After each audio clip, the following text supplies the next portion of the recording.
Preface for the second edition.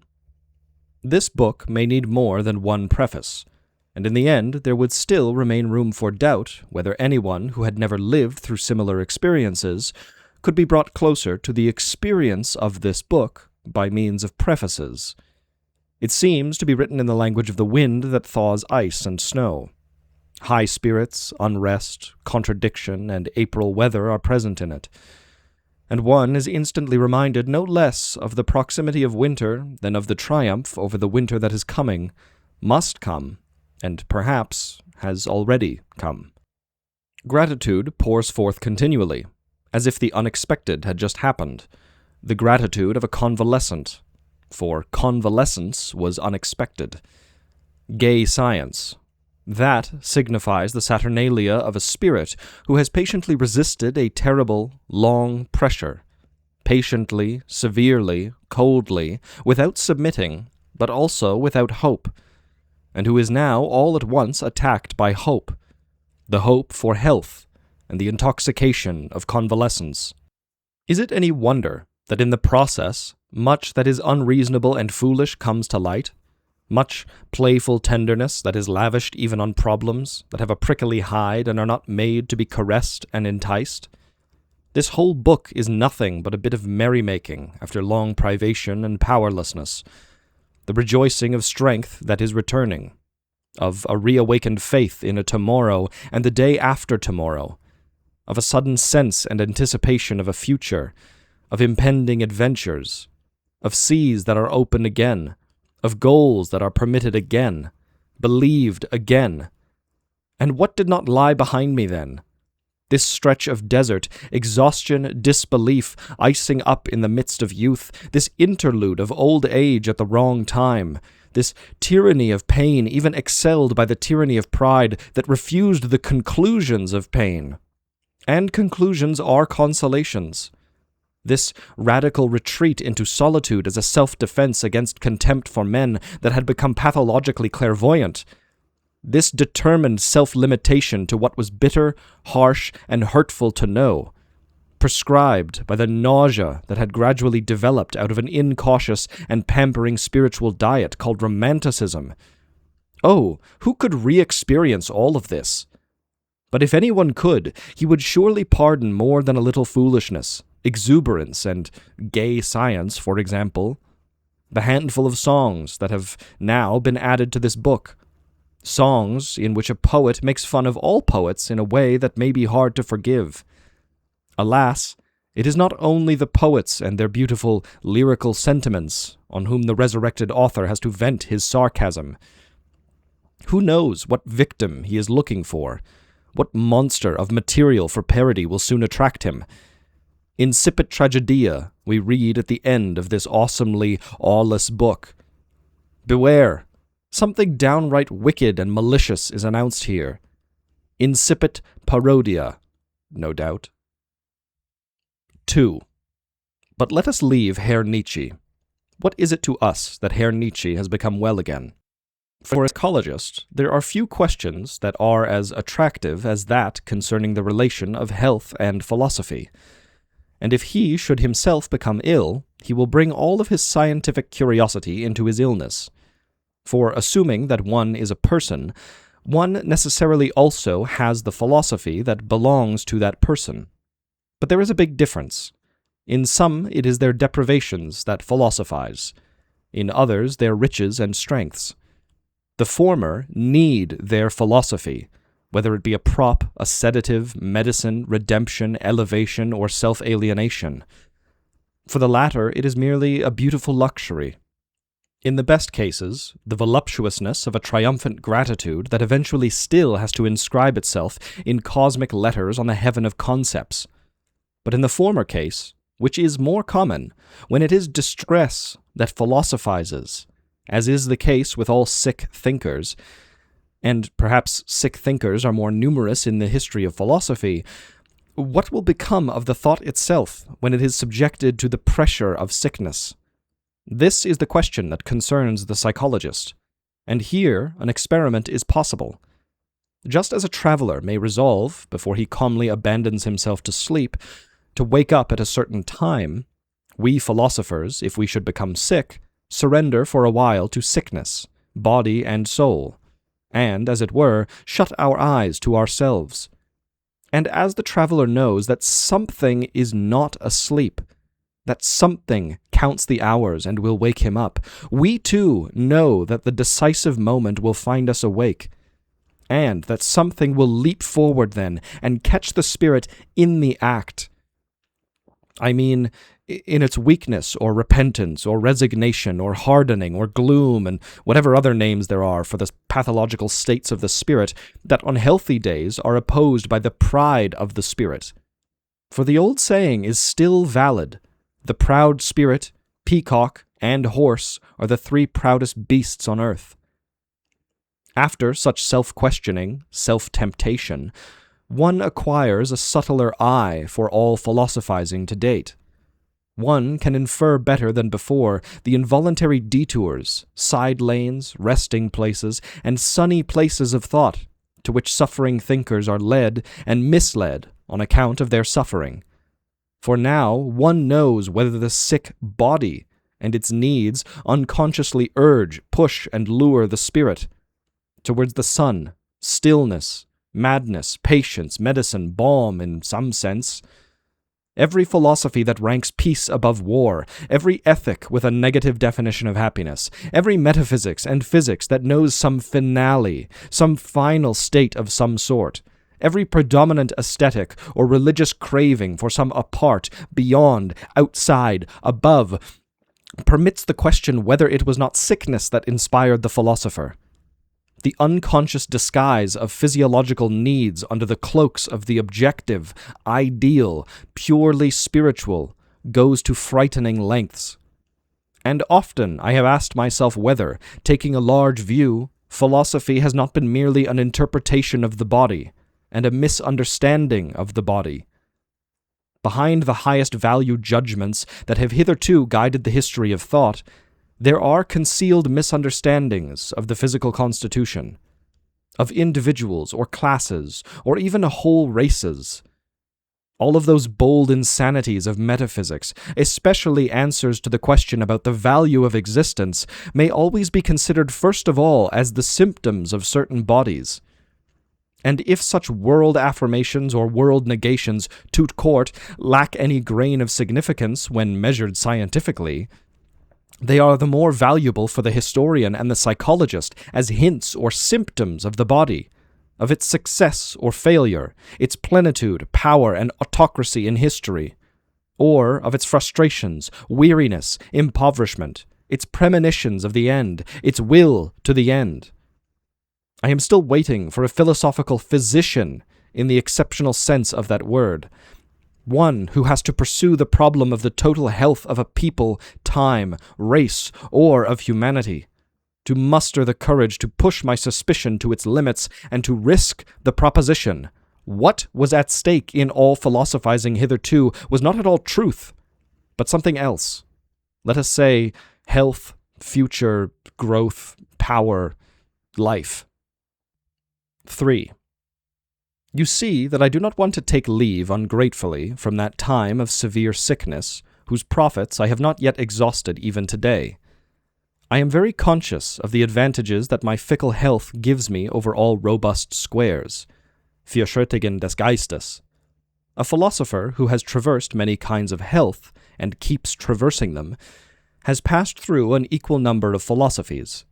He simply cannot keep from transposing his states every time into the most spiritual form and distance. This art of transfiguration is philosophy. We philosophers are not free to divide body from soul as the people do. We are even less free to divide soul from spirit. We are not thinking frogs, nor objectifying and registering mechanisms with their innards removed. Constantly, we have to give birth to our thoughts out of our pain, and, like mothers, endow them with all that we have of blood, heart, fire, pleasure, passion, conscience, fate, and catastrophe. Life. That means, for us, constantly transforming all that we are into light and flame. Also, everything that wounds us. We simply can do no other. And as for sickness, are we not almost tempted to ask whether we could get along without it? Only great pain is the ultimate liberator of the spirit, being the teacher of the great suspicion that turns every U into an X, a real, genuine X. That is the letter before the penultimate one. Translator's note: there is a German expression for deceiving someone that means literally passing off a U as an X. Originally, it referred to the Roman numerals V and X and meant passing off a 5 for a 10. The suspicion of which Nietzsche speaks does not inflate conventional values, it insists that they are not really known, but rather unknown quantities, the X of the mathematicians. Only great pain, the long, slow pain that takes its time, on which we are burned, as it were, with green wood, compels us philosophers to descend into our ultimate depths, and to put aside all trust, everything good-natured, everything that would interpose a veil, that is mild, that is medium, things in which formerly we may have found our humanity. I doubt that such pain makes us better, but I know that it makes us more profound. Whether we learn to pit our pride, our scorn, our willpower against it, equaling the American Indian who, however tortured, repays his torturer with the malice of his tongue, or whether we withdraw from pain into that oriental nothing, called nirvana, into mute, rigid, deaf resignation, self-for-self extinction, out of such long and dangerous exercises of self-mastery, one emerges as a different person, with a few more question marks, above all with the will, henceforth, to question further, more deeply, severely, harshly, evilly, and quietly, than one had questioned heretofore.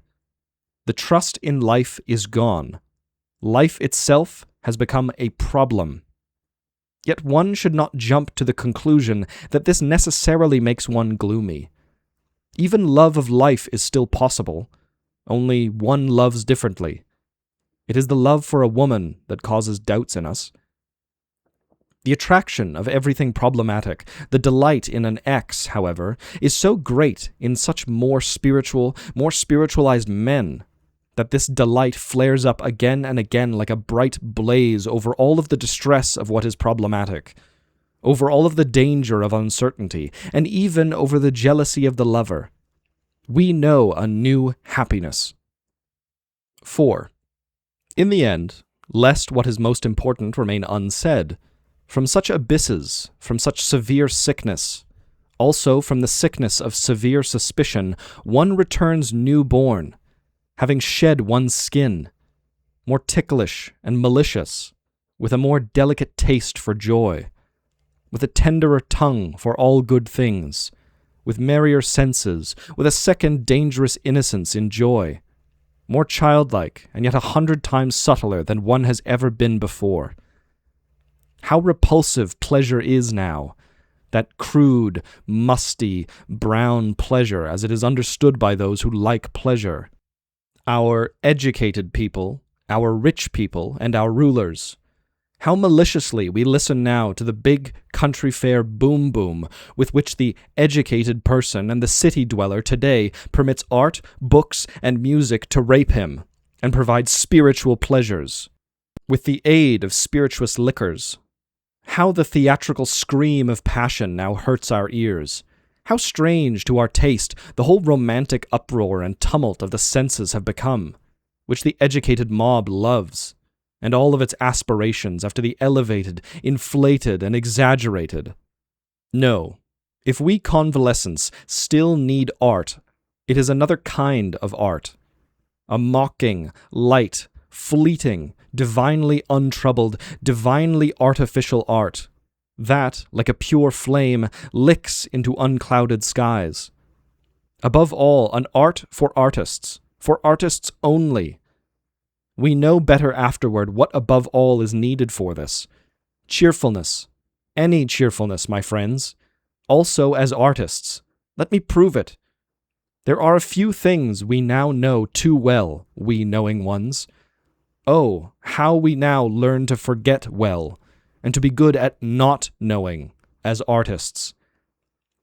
And as for our future, one will hardly find us again on the paths of those Egyptian youths who endanger temples by night, embrace statues, and want by all means to unveil, uncover, and put into a bright light whatever is kept concealed for good reasons. Translator's note, an allusion to Friedrich Schiller's The Veiled Image at Sayce. No, this is bad taste, this will to truth at any price. This youthful madness in the love of truth have lost their charm for us. For that we are too experienced, too serious, too merry, too burned, too profound. We no longer believe that truth remains truth when the veils are withdrawn. We have lived too much to believe this. Today we consider it a matter of decency not to wish to see everything naked, or to be present at everything, or to understand and know everything. Is it true that God is present everywhere? A little girl asked her mother. I think that's indecent. A hint for philosophers. One should have more respect for the bashfulness with which nature has hidden behind riddles and iridescent uncertainties. Perhaps truth is a woman who has reasons for not letting us see her reasons. Perhaps her name is, to speak Greek, Baubo? Translator's note, a primitive and obscene female demon, originally a personification of the female genitals. Oh, those Greeks! They knew how to live. What is required for that is to stop courageously at the surface, the fold, the skin, to adore appearance, to believe in forms, tones, words, in the whole Olympus of appearance. Those Greeks were superficial, out of profundity. And is not this precisely what we are coming back to? We daredevils of the spirit who have climbed the highest and most dangerous peak of present thought and looked around from up there? We who have looked down from there? Are we not, precisely in this respect, Greeks? Adorers of forms, of tones, of words, and therefore artists? Joke, cunning, and revenge. A prelude in German rhymes. 1. Invitation. Take a chance and try my fare. It will grow on you, I swear. Soon it will taste good to you. If by then you should want more, all the things I've done before will inspire things quite anew. 2. My happiness. Since I grew tired of the chase and search, I learned to find. And since the wind blows in my face, I sail with every wind. 3. Undaunted. Where you stand, dig deep and pry. Down there is the well. Let the obscurantists cry. Down there's only hell. 7. Vademecum, vadetecum. Translator's note, vademecum is a manual or guidebook, literally, go with me. Vadetecum means go with yourself. Lured by my style and tendency, you follow and come after me? Follow your own self faithfully. Take time, and thus you follow me. 11. The proverb speaks. Sharp and mild, rough and fine, strange and familiar, impure and clean, a place where fool and sage convene. All this I am and wish to mean dove as well as snake and swine. 13. For dancers. Smooth ice is paradise for those who dance with expertise. 23. Interpretation. Interpreting myself, I always read myself into my books. I clearly need some help, but all who climb on their own way carry my image, too, into the breaking day. 30. The neighbor. I do not love my neighbor near, but wish he were high up and far. How else could he become my star? 43. Admonition. What you want is fame? Then note the price. All claim. To honor you must sacrifice. 60. Higher men. He should be praised for climbing, yet the other man comes always from a height. and lives where praise never can get, beyond your sight. 62. Ecce homo. Yes, I know from where I came, ever hungry like a flame. I consume myself and glow. Light grows all that I conceive. Ashes everything I leave. Flame I am, assuredly. 63. Star morals. Called a star's orbit to pursue, what is the darkness, star, to you? Roll on in bliss, traverse this age, its misery far from you, and strange. Let farthest world your light secure, pity is sin you must abjure. But one command is yours, be pure.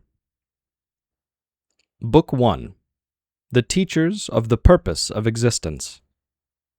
Whether I contemplate men with benevolence or with an evil eye, I always find them concerned with a single task, all of them and every one of them in particular, to do what is good for the preservation of the human race. Not from any feeling of love for the race, but merely because nothing in them is older, stronger, more inexorable and unconquerable than this instinct. Because this instinct constitutes the essence of our species, our herd.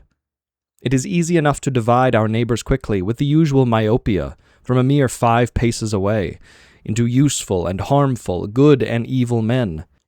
But in any large-scale accounting, when we reflect on the whole a little longer, we become suspicious of this neat division and finally abandon it. Even the most harmful man may really be the most useful when it comes to the preservation of the species, for he nurtures either in himself or in others, through his effects, instincts without which humanity would long have become feeble or rotten. Hatred, the mischievous delight in the misfortune of others, the lust to rob and dominate, and whatever else is called evil, belongs to the most amazing economy of the preservation of the species. To be sure, this economy is not afraid of high prices, of squandering, and it is, on the whole, extremely foolish. Still, it is proven that it has preserved our race so far. I no longer know whether you, my dear fellow man and neighbor, are at all capable of living in a way that would damage the species. In other words, unreasonable and badly. What might have harmed the species may have become extinct many thousands of years ago, and may by now be one of those things that are not possible even for God. Pursue your best or your worst desires, and above all, perish. In both cases, you are probably still in some way a promoter and benefactor of humanity, and therefore entitled to your eulogists, but also to your detractors. But you will never find anyone who could wholly mock you as an individual. Also, in your best qualities, bringing home to you, to the limits of truth, your boundless, fly-like, frog-like wretchedness. To laugh at oneself as one would have to laugh in order to laugh out of the whole truth. To do that, even the best so far lacked sufficient sense for the truth, and the most gifted had too little genius for that. Even laughter may yet have a future. I mean, when the proposition, the species is everything, one is always none, has become part of humanity, and this ultimate liberation and irresponsibility has become accessible to all at all times. Perhaps laughter will then have formed an alliance with wisdom. Perhaps only gay science will then be left. For the present, things are still quite different. For the present, the comedy of existence has not yet become conscious of itself. For the present, we still live in the age of tragedy, the age of moralities and religions.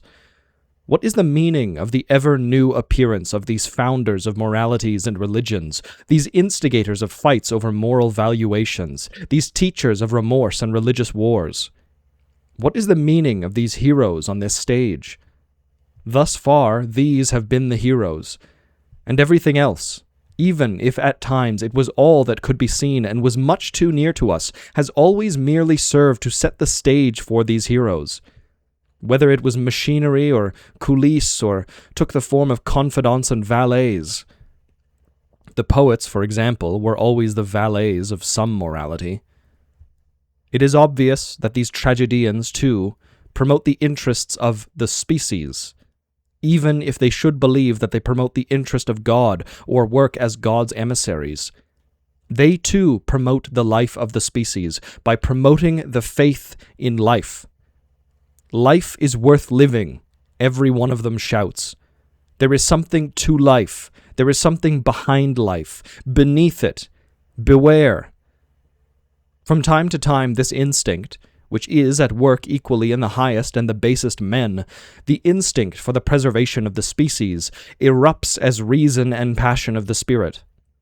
Then it is surrounded by a resplendent retinue of reasons and tries with all of the force at its command to make us forget that at bottom it is instinct, drive, folly, lack of reasons.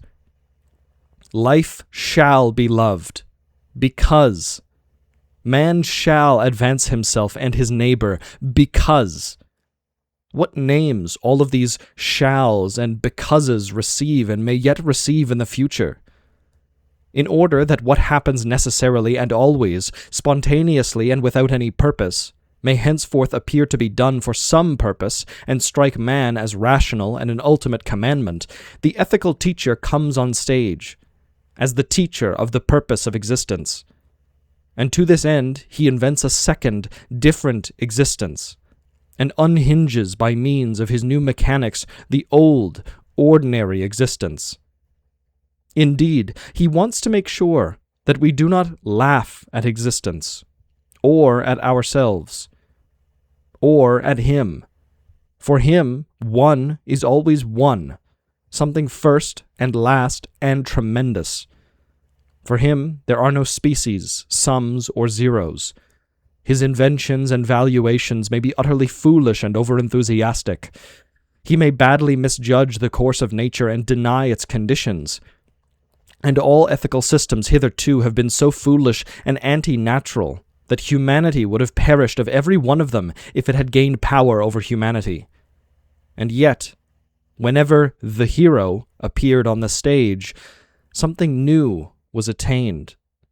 The gruesome counterpart of laughter, that profound emotional shock felt by many individuals at the thought, yes, I am worthy of living. Life and I and you and all of us became interesting to ourselves once again and for a little while. There is no denying that in the long run, every one of these great teachers of a purpose was vanquished by laughter, reason, and nature. The short tragedy always gave way again and returned into the eternal comedy of existence. And the waves of uncountable laughter, to cite Aeschylus, must in the end overwhelm even the greatest of these tragedians. In spite of all of this laughter which makes the required corrections, human nature has nevertheless been changed by the ever-new appearance of these teachers of the purpose of existence. It now has one additional need: the need for the ever-new appearance of such teachers and teachings of a purpose. Gradually, man has become a fantastic animal that has to fulfill one more condition of existence than any other animal. Man has to believe, to know, from time to time, why he exists. His race cannot flourish without a periodic trust in life, without faith in reason in life. And again, the human race will decree from time to time, there is something at which it is absolutely forbidden henceforth to laugh.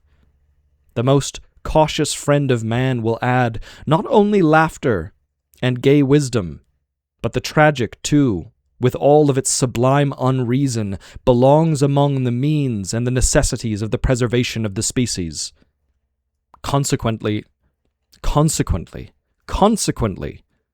oh, do you understand me, my brothers?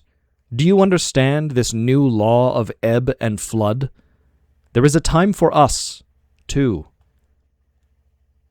2. The intellectual conscience. I keep having the same experience, and keep resisting it every time. I do not want to believe it, although it is palpable. The great majority of people lack an intellectual conscience. Indeed, it has often seemed to me as if anyone calling for an intellectual conscience were as lonely in the most densely populated cities as if he were in a desert. Everybody looks at you with strange eyes and goes right on handling his scales, calling this good and that evil. Nobody even blushes when you intimate that their weights are underweight.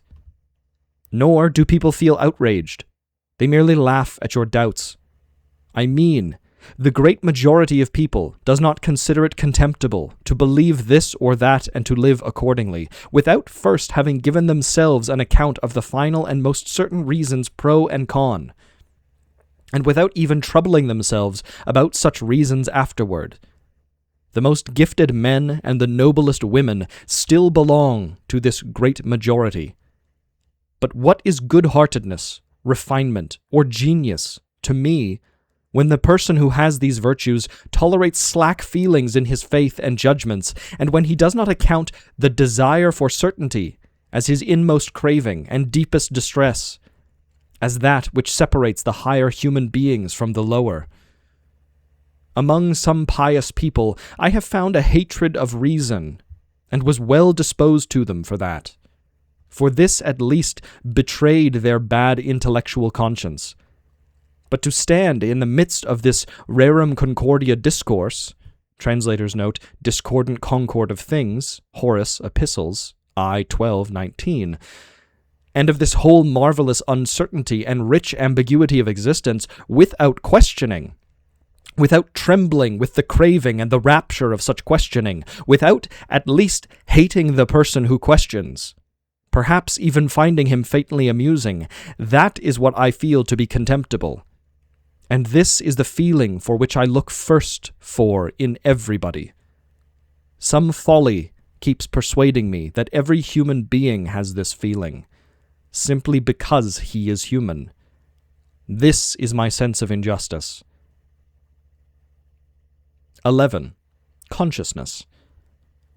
Consciousness is the last and latest development of the organic, and hence also what is most unfinished and unstrong. Consciousness gives rise to countless errors that lead an animal or man to perish sooner than necessary, exceeding destiny, as Homer puts it. If the conserving association of the instincts were not so very much more powerful, and if it did not serve on the whole as a regulator, humanity would have to perish of its misjudgments and its fantasies with open eyes, of its lack of thoroughness and its credulity, in short, of its consciousness. Rather, without the former, humanity would long have disappeared. Before a function is fully developed and mature, it constitutes a danger for the organism, and it is good if during the interval it is subjected to some tyranny. Thus, consciousness is tyrannized, not least by our pride in it. One thinks that it constitutes the kernel of man, what is abiding, eternal, ultimate, and most original in him. One takes consciousness for a determinate magnitude. One denies it, growth, and its intermittences. One takes it for the unity of the organism. This ridiculous overestimation and misunderstanding of consciousness has the very useful consequence that it prevents an all too fast development of consciousness. Believing that they possess consciousness, men have not exerted themselves very much to acquire it, and things haven't changed much in this respect. To this day, the task of incorporating knowledge and making it instinctive is only beginning to dawn on the human eye, and is not yet clearly discernible. It is a task that is seen only by those who have comprehended that so far we have incorporated only our errors, and that all of our consciousness relates to errors. 13. On the doctrine of the feeling of power. Benefiting and hurting others are ways of exercising one's power upon others. That is all one desires in such cases. One hurts those whom one wants to feel one's power, for pain is a much more efficient means to that end than pleasure. Pain always raises the question about its origin, while pleasure is inclined to stop with itself without looking back. We benefit and show benevolence to those who are already dependent on us in some way, which means that they are used to thinking of us as causes. We want to increase their power, because in that way we increase ours. Or we want to show them how advantageous it is to be in our power. That way, they will become more satisfied with their condition, and more hostile to and willing to fight against the enemies of our power. Whether benefiting or hurting others involves sacrifices for us does not affect the ultimate value of our actions. Even if we offer our lives, as martyrs do for their church, this is a sacrifice that is offered for our desire for power, or for the purpose of preserving our feeling of power. Those who feel, "I possess truth," how many possessions would they not abandon in order to save this feeling? What would they not throw overboard to stay on top, which means above the others who lack the truth? Certainly, the state in which we hurt others is rarely as agreeable, in an unadulterated way, as that in which we benefit others. It is a sign that we are still lacking power, or it shows a sense of frustration in the face of this poverty.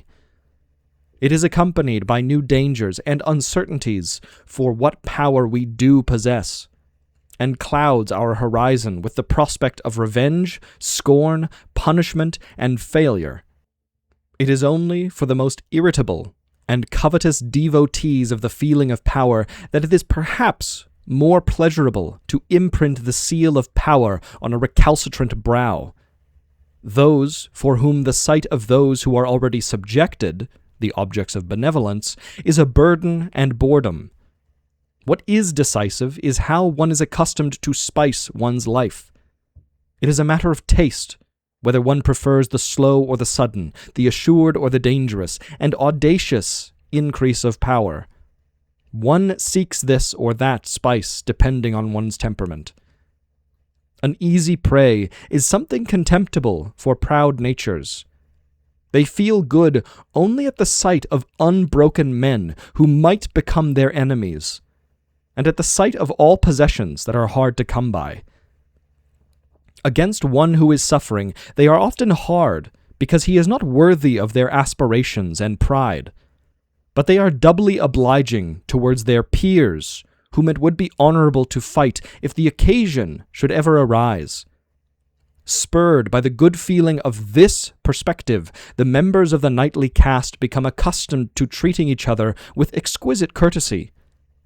Pity is the most agreeable feeling among those who have little pride and no prospect of great conquest. For them, easy prey, and that is what all who suffer are, is enchanting. Pity is praised as the virtue of prostitutes. 14. The things people call love. Even the most beautiful scenery is no longer assured of our love after we have lived in it for 3 months, and some distant coast attracts our avarice. Possessions are generally diminished by possession. 43. What laws betray? It is a serious mistake to study the penal code of a people as if it gave expression to the national character. The laws do not betray what a people are, but rather what seems to them foreign, strange, uncanny, and outlandish. The laws refer to the exceptions to the morality of mores, and the severest penalties are provided for what accords with the mores of a neighboring people. 56. The craving for suffering. When I think of the craving to do something, which continually tickles and spurs those millions of young Europeans who cannot endure their boredom and themselves, then I realize that they must have a craving to suffer, and to find in their suffering a probable reason for action, for deeds, Neediness is needed. Translator's note, Not ist nötig. Hence the politicians' clamor. Hence the many false, fictitious, exaggerated conditions of distress of all sorts of classes, and the blind readiness to believe in them.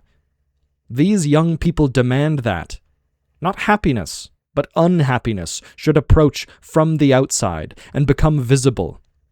And their imagination is busy in advance to turn it into a monster, so that afterwards they can fight a monster.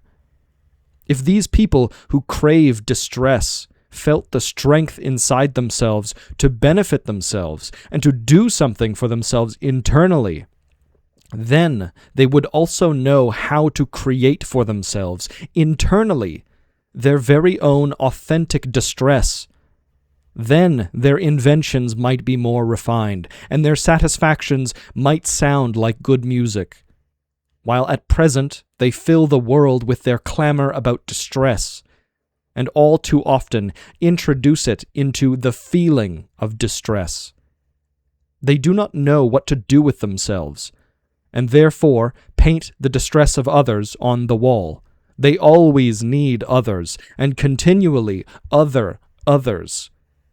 Pardon me, my friends, I have ventured to paint my happiness on the wall. Book 2. 58. Only as Creators.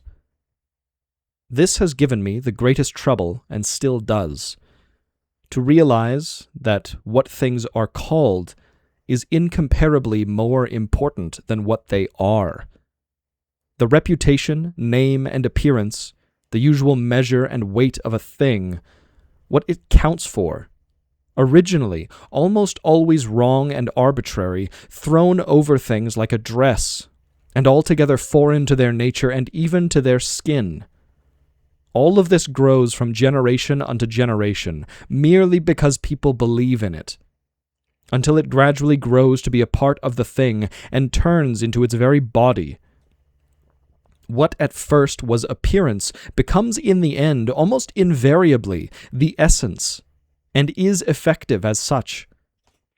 How foolish it would be to suppose that one only needs to point out this origin and this misty shroud of delusion in order to destroy the world that counts for real, so-called reality.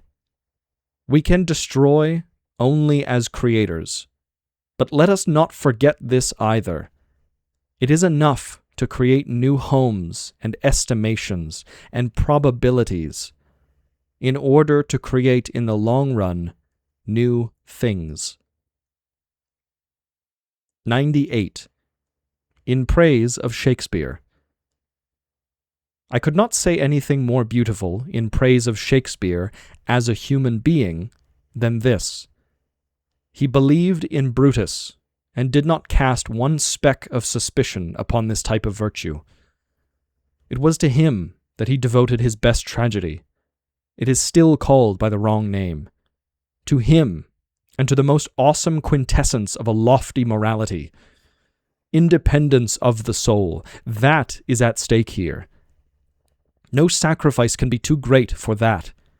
One must be capable of sacrificing one's dearest friend for it, even if he should also be the most glorious human being, an ornament of the world, a genius without peer. If one loves freedom as the freedom of great souls, and he threatens this kind of freedom, that is what Shakespeare must have felt. The height at which he places Caesar is the finest honor that he could bestow on Brutus. That is how he raises beyond measure Brutus's inner problem, as well as the spiritual strength that was able to cut this knot. Could it really have been political freedom that led this poet to sympathize with Brutus, and turned him into Brutus's accomplice? Or was political freedom only a symbol for something inexpressible? Could it be that we confront some unknown dark event, an adventure in the poet's own soul, of which he wants to speak only in signs? What is all of Hamlet's melancholy compared to that of Brutus? And perhaps Shakespeare knew both from first-hand experience. Perhaps he, too, had his gloomy hour and his evil angel, like Brutus. But whatever similarities and secret relationships there may have been, before the whole figure and virtue of Brutus, Shakespeare prostrated himself, feeling unworthy and remote. His witness of this is written into the tragedy. Twice he brings in a poet, and twice he pours such an impatient and ultimate contempt over him that it sounds like a cry, the cry of self-contempt. Brutus, even Brutus, loses patience as the poet enters. Conceited, pompous, obtrusive, as poets often are, apparently overflowing with possibilities of greatness, including moral greatness. Although in the philosophy of his deeds and his life, he rarely attains even ordinary integrity. I'll know his humor when he knows his time. What should the wars do with these jiggling fools? Companion, hence, shouts Brutus. This should be translated back into the soul of the poet who wrote it. 107. Our ultimate gratitude to art.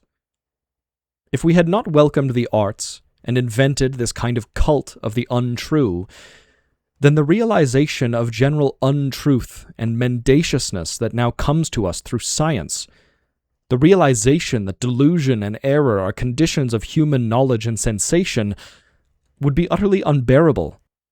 Honesty would lead to nausea and suicide. But now there is a counterforce against our honesty that helps us to avoid such consequences. Art as the good will to appearance. We do not always keep our eyes from rounding off something, and, as it were, finishing the poem. And then, it is no longer eternal imperfection that we carry across the river of becoming. Then we have the sense of carrying a goddess, and feel proud and childlike as we perform this service. As an artistic phenomenon, existence is still bearable for us, and art furnishes us with eyes and hands, and above all the good conscience to be able to turn ourselves into such a phenomenon. At times, we need a rest from ourselves by looking down upon ourselves, and, from an artistic distance, laughing over ourselves, or weeping over ourselves. We must discover the hero, no less than the fool, in our passion for knowledge. We must occasionally find pleasure in our folly, or we cannot continue to find pleasure in our wisdom. Precisely because we are at bottom grave and serious human beings, really more waits than human beings. Nothing does us as much good as a fool's cap. We need it in relation to ourselves. We need all exuberant, floating, dancing, mocking, childish, and blissful art, lest we lose the freedom above things that our ideal demands of us.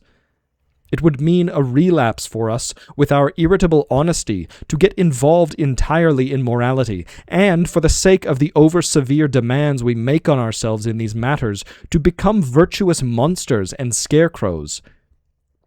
We should be able also to stand above morality, and not only to stand with the anxious stiffness of a man who is afraid of slipping and falling at any moment, but also to float above it and play. How then could we possibly dispense with art and with the fool? And as long as you are in any way ashamed before yourself, you do not yet belong with us. Book 3, 108. New Struggles. After Buddha was dead, his shadow was still shown for centuries in a cave. A tremendous, gruesome shadow. God is dead, but given the way of men, there may still be caves for thousands of years in which his shadow will be shown. And we still have to vanquish his shadow, too. 110. Origin of knowledge.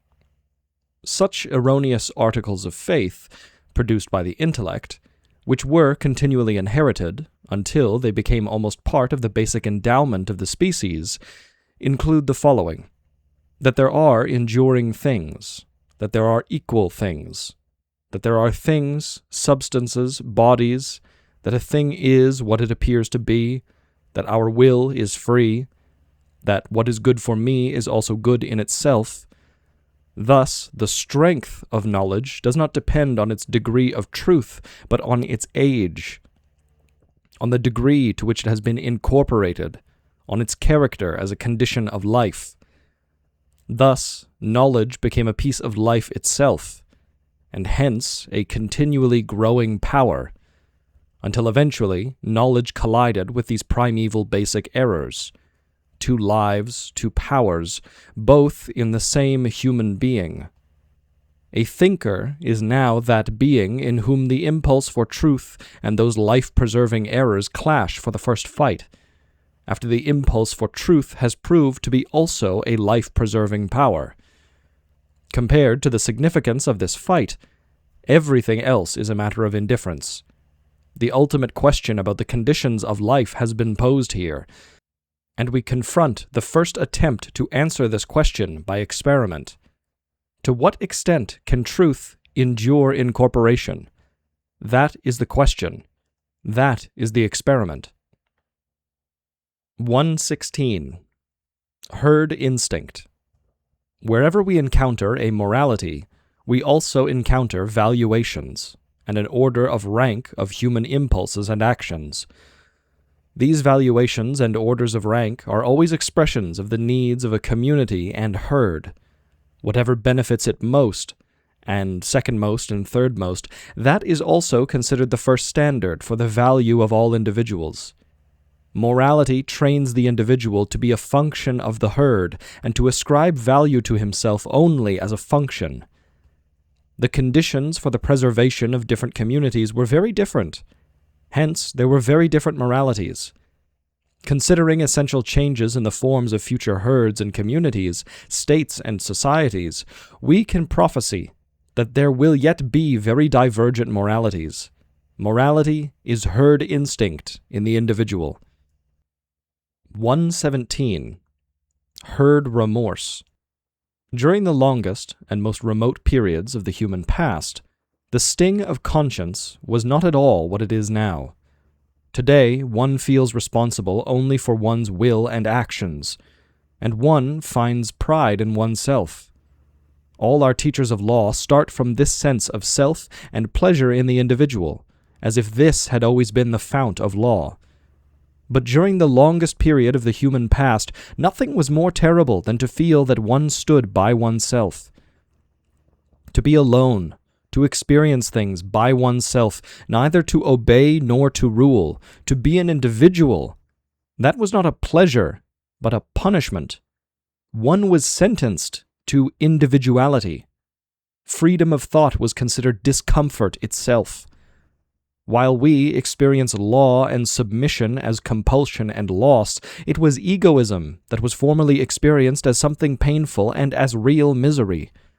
To be a self, and to esteem oneself according to one's own weight and measure, that offended taste in those days. An inclination to do this would have been considered madness, for being alone was associated with a bad conscience. And the more unfree one's actions were, and the more the herd instinct, rather than any personal sense, found expression in an action, the more moral one felt. Whatever harmed the herd, whether the individual had wanted it or not wanted it, prompted the sting of conscience in the individual, and in his neighbor too, and even in the whole herd. There is no point on which we have to learn to think and feel more differently. 124. In the horizon of the infinite. We have left the land and have embarked. We have burned our bridges behind us. Indeed, we have gone farther and destroyed the land behind us. Now, little ship, look out. Beside you is the ocean. To be sure, it does not always roar, and at times it lies spread out like silk and gold and reveries of graciousness. But hours will come when you will realize that it is infinite, and that there is nothing more awesome than infinity. Oh, the poor bird that felt free and now strikes the walls of this cage. Woe when you feel homesick for the land, as if it had offered more freedom, and there is no longer any land. 125. The Madman. Have you not heard of that madman who lit a lantern in the bright morning hours, ran to the marketplace, and cried incessantly, "I seek God! I seek God!" As many of those who did not believe in God were standing around just then, he provoked much laughter. "Has he got lost?" asked one. "Did he lose his way like a child?" asked another. "Or is he hiding? Is he afraid of us? Has he gone on a voyage, emigrated?" Thus they yelled and laughed. The madman jumped into their midst and pierced them with his eyes. "Whither is God?" he cried. "I will tell you. We have killed him. You and I. All of us are his murderers. But how did we do this? How could we drink up the sea? Who gave us the sponge to wipe away the entire horizon?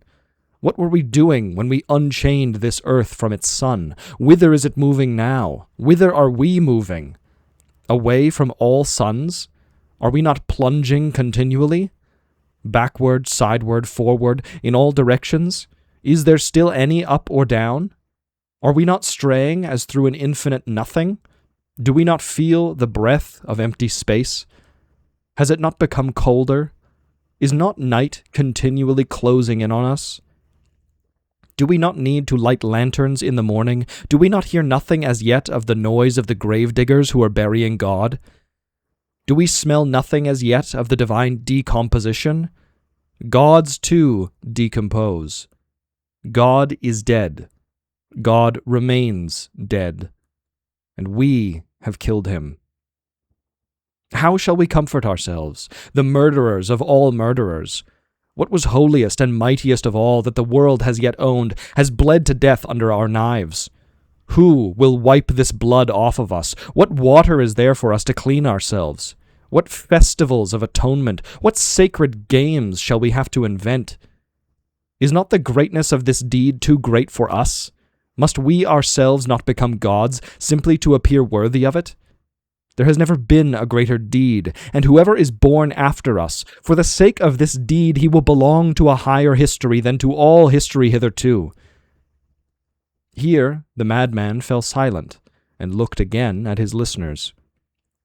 And they too were silent and stared at him in astonishment. At last he threw his lantern to the ground, and it broke into pieces, and went out. "I have come too early," he said then. "My time is not yet. This tremendous event is still on its way, still wandering. It has not yet reached the ears of men. Lightning and thunder require time. The light of the stars requires time.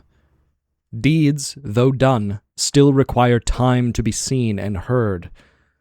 This deed is still more distant from them than the most distant stars, and yet they have done it themselves. It has been related further that on that same day the madman forced his way into several churches, and there struck up his Requiem Aeternam Deo. Led out and called to account, he is said always to have replied nothing but, "What, after all, are these churches now, if they are not the tombs and sepulchres of God?" 143. The greatest advantage of polytheism.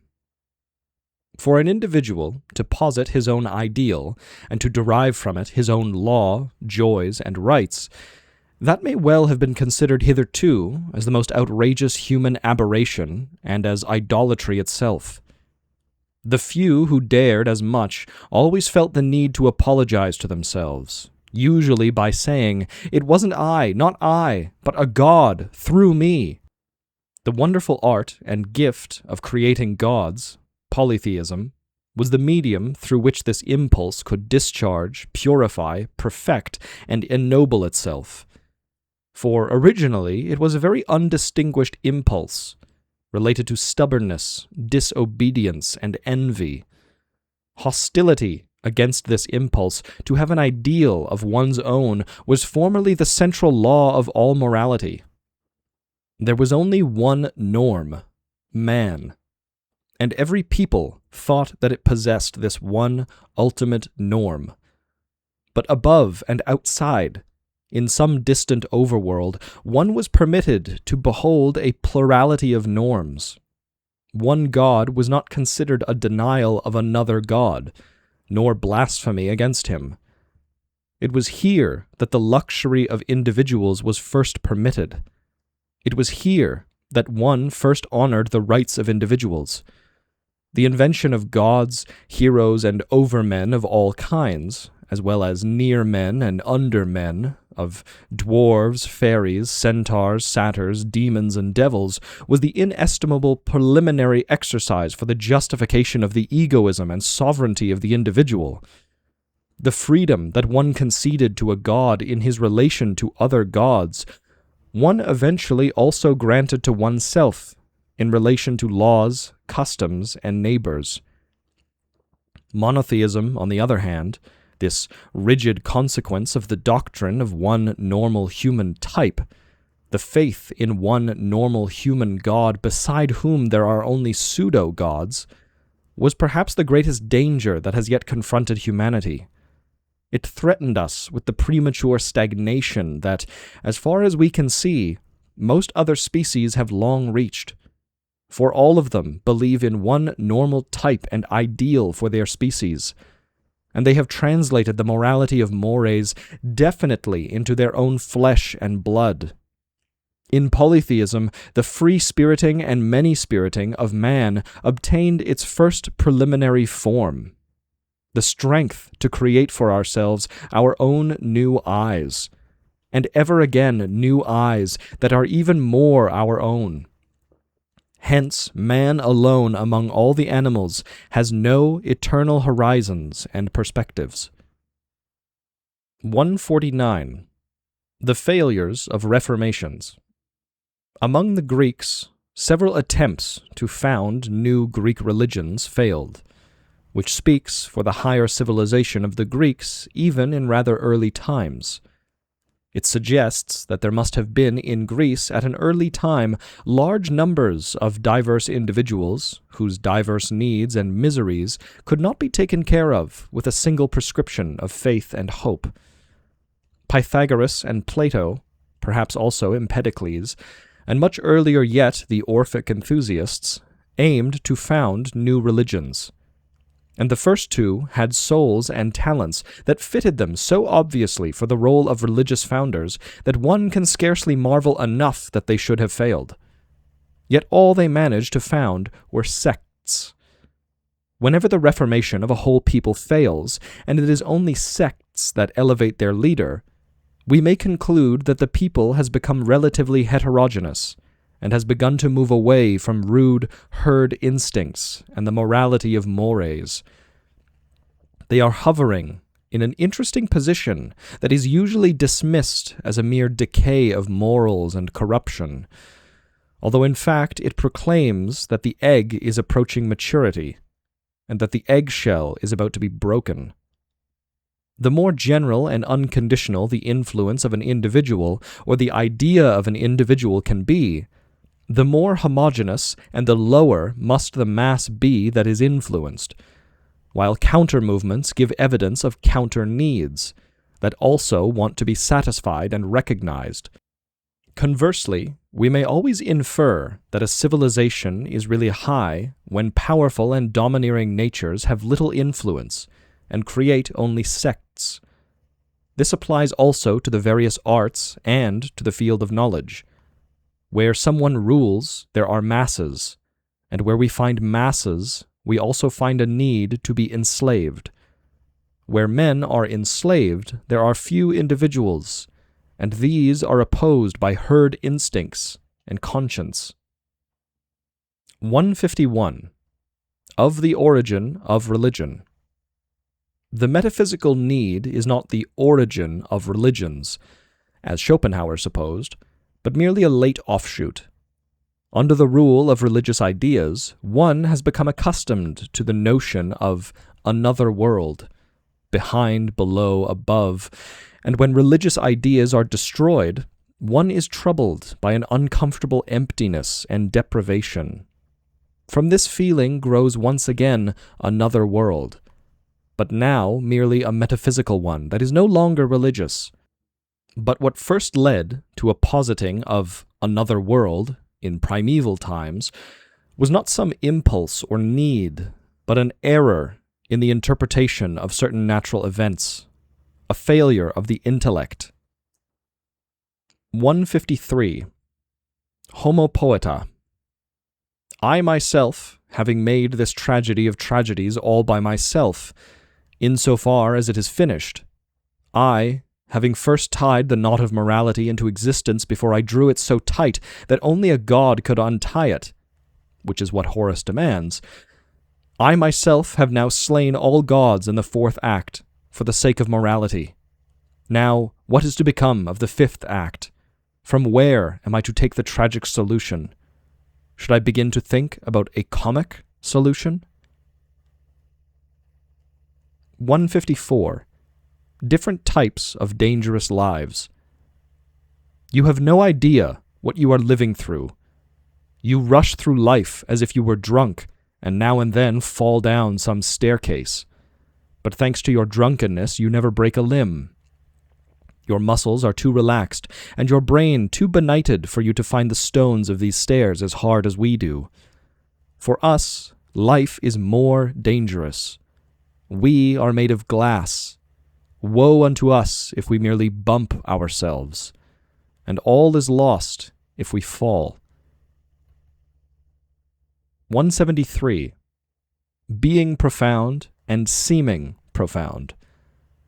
Those who know that they are profound strive for clarity. Those who would like to seem profound to the crowd strive for obscurity. For the crowd believes that if it cannot see to the bottom of something, then it must be profound. It is so timid and dislikes going into the water.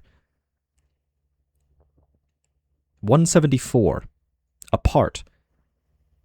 Parliamentarianism, that is, public permission to choose between 5 basic political options, flatters and wins the favor of all of those who would like to seem independent and individual, as if they fought for their opinions. Ultimately, however, it is indifferent whether the herd is commanded to have 1 opinion or permitted to have 5. Whoever deviates from the 5 public opinions and stands apart will always have the whole herd against him. 179. Thoughts are the shadows of our feelings, always darker, emptier, simpler. 200. Laughter. Laughter means being schadenfroh, but with a good conscience. 268 to 275. What makes one heroic? Going out to meet at the same time one's highest suffering and one's highest hope. In what do you believe? In this, that the weights of all things must be determined anew. What does your conscience say? You shall become the person that you are. Where are your greatest dangers? In pity. What do you love in others? My hopes. Whom do you call bad? Those who always want to put to shame. What do you consider the most humane? To spare someone shame. What is the seal of liberation? No longer being ashamed in front of oneself. Book 4. Sanctus Januarius. With a flaming spear you crushed all its ice until my soul, roaring towards the ocean rushed, of its highest hope and goal. Ever healthier it swells, lovingly compelled but free. Thus it lauds your miracles, fairest month of January. Genoa, January 1882. 276. For the New Year. I still live, I still think, I still have to live, for I still have to think. Sum ergo cogito, cogito ergo sum. Translator's note, I am, therefore I think, therefore I am. Today, everybody permits himself the expression of his wish and his dearest thought. Hence I, too, shall say what it is that I wish from myself today. And what was the first thought to run across my heart this year? What thought shall be for me the reason, warranty, and sweetness of all of my life henceforth? I want to learn more and more to see as beautiful what is necessary in things. Then I shall be one of those who make things beautiful. Amor fati, love of fate, let that be my love from henceforth. I do not want to wage war against what is ugly. I do not want to accuse. I do not even want to accuse those who accuse. Looking away shall be my only negation. And all in all, and on the whole, some day I wish to be only a yes-sayer. 278. The thought of death.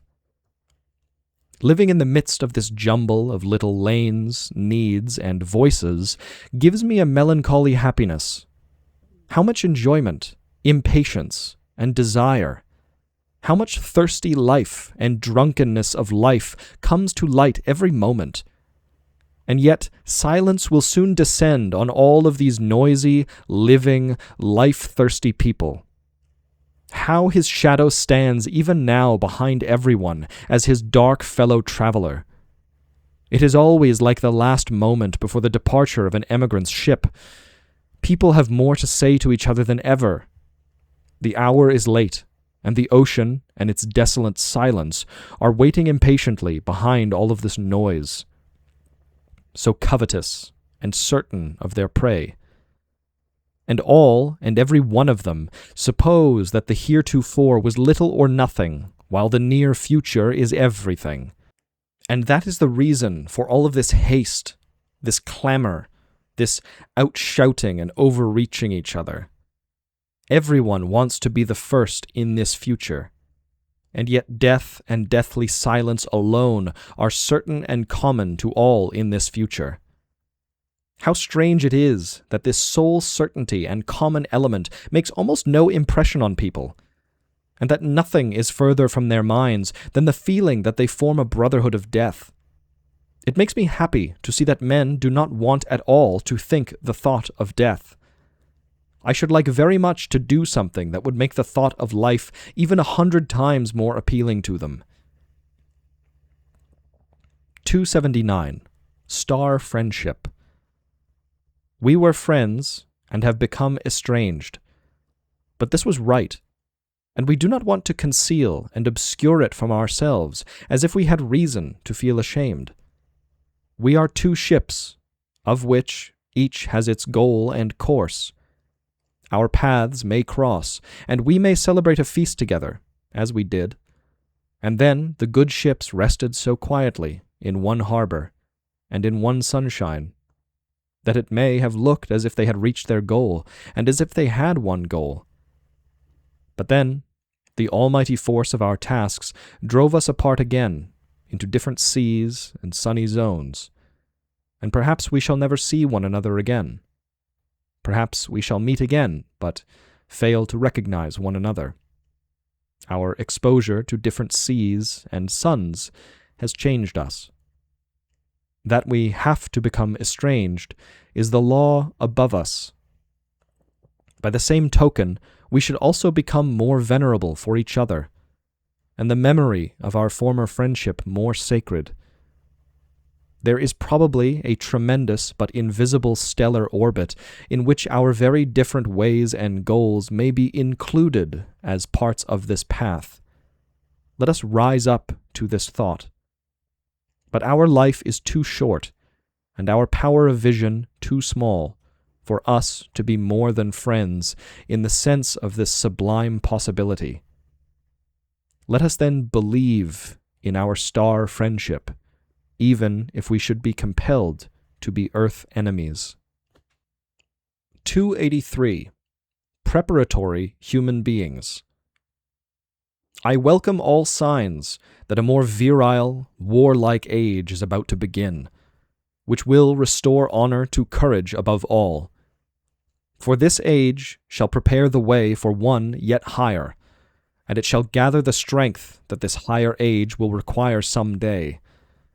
The age that will carry heroism into the search for knowledge, and that will wage war for the sake of ideas and their consequences. To this end, we now need many preparatory, courageous human beings who cannot very well leap out of nothing, any more than out of the sand and slime of present-day civilization and metropolitanism. Human beings who know how to be silent, lonely, resolute, and content and constant in invisible activities. Human beings who are bent on seeking in all things for what in them must be overcome. Human beings distinguished as much by cheerfulness, patience, unpretentiousness, and contempt for all great vanities, as by magnanimity in victory and forbearance regarding the small vanities of the vanquished. Human beings whose judgment concerning all victors, and the share of chance in every victory and fame is sharp and free. Human beings with their own festivals, their own working days, and their own periods of mourning, accustomed to command with assurance, but instantly ready to obey when that is called for, equally proud, equally serving their own cause in both cases. More endangered human beings, more fruitful human beings, happier beings. For believe me, the secret for harvesting from existence the greatest fruitfulness and the greatest enjoyment is to live dangerously. Build your cities on the slopes of Vesuvius, send your ships into uncharted seas, live at war with your peers and yourselves, be robbers and conquerors as long as you cannot be rulers and possessors, you seekers of knowledge. Soon the age will be past when you could be content to live hidden in forests like shy deer. At long last, the search for knowledge will reach out for its due. It will want to rule and possess, and you with it. 285. Excelsior. You will never pray again, never adore again, never again rest in endless trust. You do not permit yourself to stop before any ultimate wisdom, ultimate goodness, ultimate power, while unharnessing your thoughts. You have no perpetual guardian and friend for your 7 solitudes. You live without a view of mountains, with snow on their peaks and fire in their hearts. There is no avenger for you any more, nor any final improver. There is no longer any reason in what happens, no love in what will happen to you. No resting place is open any longer to your heart, where it only needs to find, and no longer to seek. You resist any ultimate peace. You will the eternal recurrence of war and peace, man of renunciation. All this you wish to renounce? Who will give you the strength for that? Nobody yet has this strength. There is a lake that one day ceased to permit itself to flow off. It formed a dam where it had hitherto flown off, and ever since this lake is rising higher and higher. Perhaps this very renunciation will also lend us the strength needed to bear this renunciation.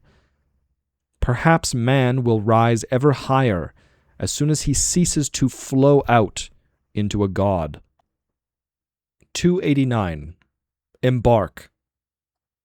Consider how every individual is affected by an overall philosophical justification of his way of living and thinking.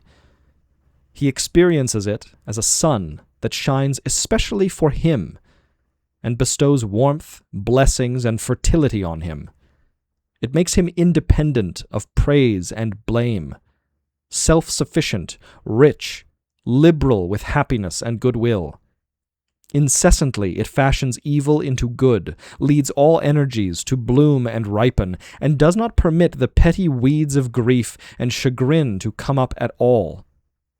In the end, then, one exclaims, "How I wish that many such new suns were yet to be created." Those who are evil or unhappy, and the exceptional human being, all of these should also have their philosophy, their good right, their sunshine. What is needful is not pity for them, We must learn to abandon this arrogant fancy, however long humanity has hitherto spent learning and practicing it. What these people need is not confession, conjuring of souls, and forgiveness of sins. What is needful is a new justice, and a new watchword, and new philosophers. The moral earth, too, is round. The moral earth, too, has its antipodes.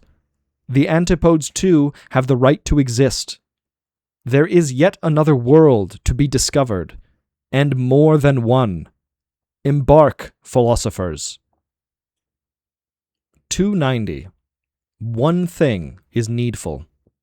To give style to one's character, a great and rare art. It is practiced by those who survey all the strengths and weaknesses of their nature and then fit them into an artistic plan, until every one of them appears as art, and reason and even weaknesses delight the eye. Here a large mass of second nature has been added. There a piece of original nature has been removed. Both times through long practice and daily work at it. Here the ugly that could not be removed is concealed. There it has been reinterpreted and made sublime. Much that is vague and resisted shaping has been saved and exploited for distant views. It is meant to beckon towards the far and the immeasurable. In the end, when the work is finished, it becomes evident how the constraint of a single taste governed and formed everything, large and small. Whether this taste was good or bad is less important than one might suppose, if only it was a single taste. It will be the strong and domineering natures that enjoy their finest gaiety in such constraint and perfection under a law of their own. The passion of their tremendous relents in the face of all stylized nature, of all conquered and serving nature. Even when they have to build palaces and design gardens, they demur at giving nature freedom. Conversely, it is the weak characters without power over themselves that hate the constraint of style. They feel that if this bitter and evil constraint were imposed upon them, they would be demeaned. They become slaves as soon as they serve, and they hate to serve. Such spirits, and they may be of the first rank, are always out to shape and interpret their environment as free nature. Wild, arbitrary, fantastic, disorderly, and surprising. And they are well advised, because it is only in this way that they can give pleasure to themselves. For one thing is needful, that a human being should attain satisfaction with himself, whether it be by means of this or that poetry and art. Only then is a human being at all tolerable to behold. Whoever is dissatisfied with himself is continually ready for revenge, and we others will be his victims, if only by having to endure his ugly sight. For the sight of what is ugly makes one bad and gloomy. 295. Brief habits.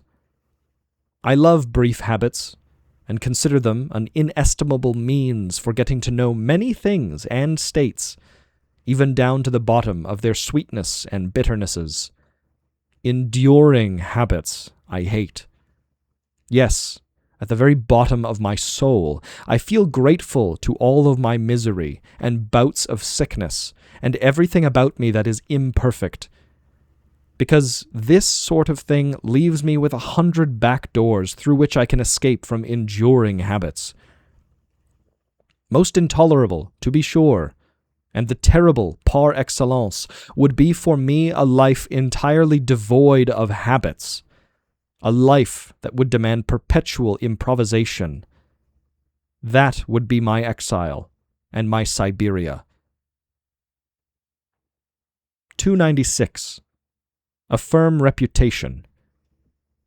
A firm reputation used to be extremely useful, and wherever society is still dominated by the herd instinct, it is still most expedient for everyone to pretend that his character and occupation are unchangeable, even if at bottom they are not. One can depend on him, he remains the same.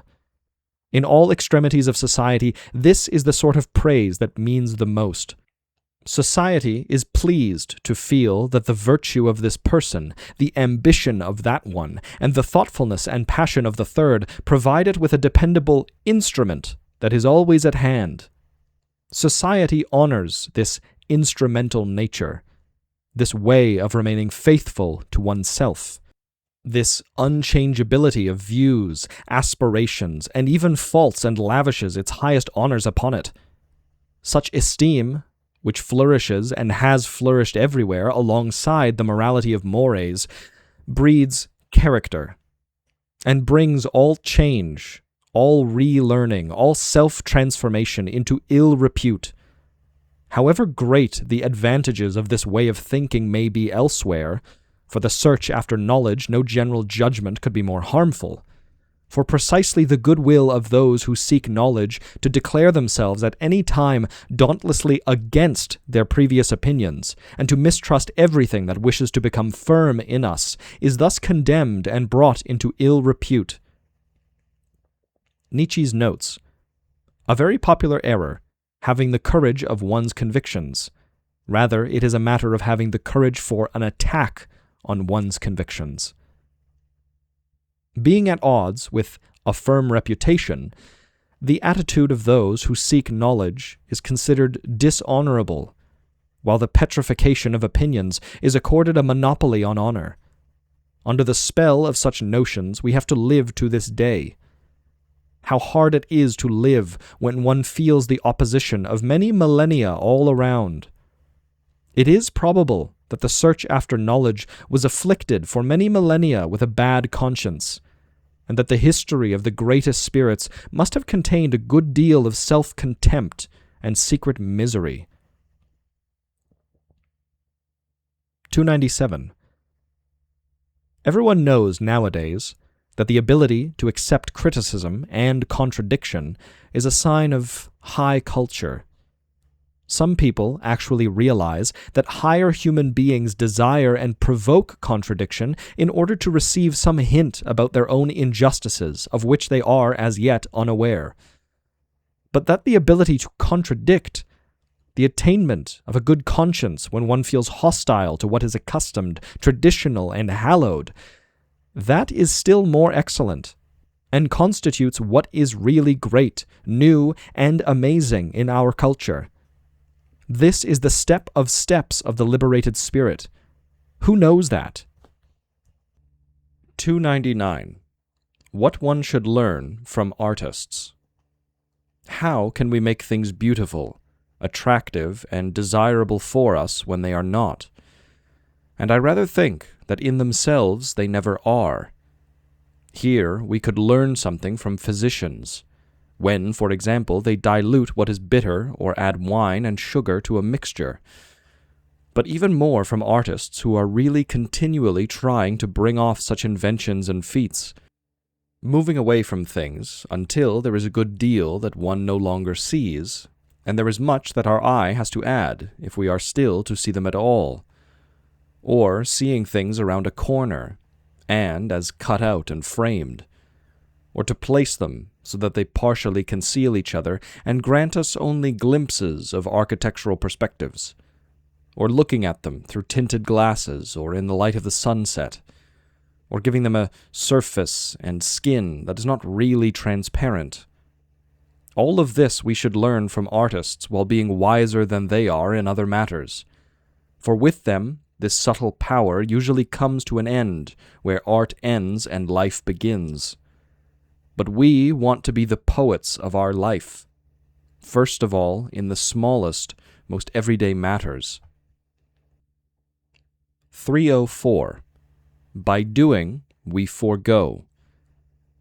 At bottom, I abhor all of those moralities which say, "Do not do this, renounce, overcome yourself."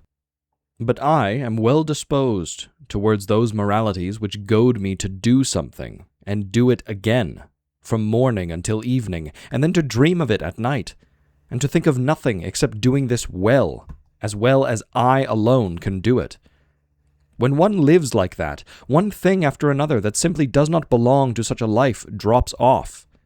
Without hatred or aversion, one sees this take its leave today and that tomorrow, like yellow leaves that any slight stirring of the air takes off of a tree. He may not even notice that it takes its leave, for his eye is riveted to its goal. Forward, not sideward, backward, downward.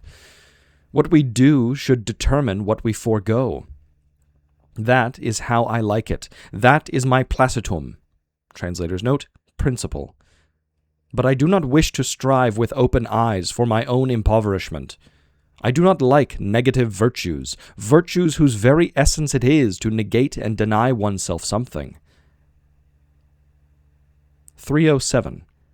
In favor of criticism.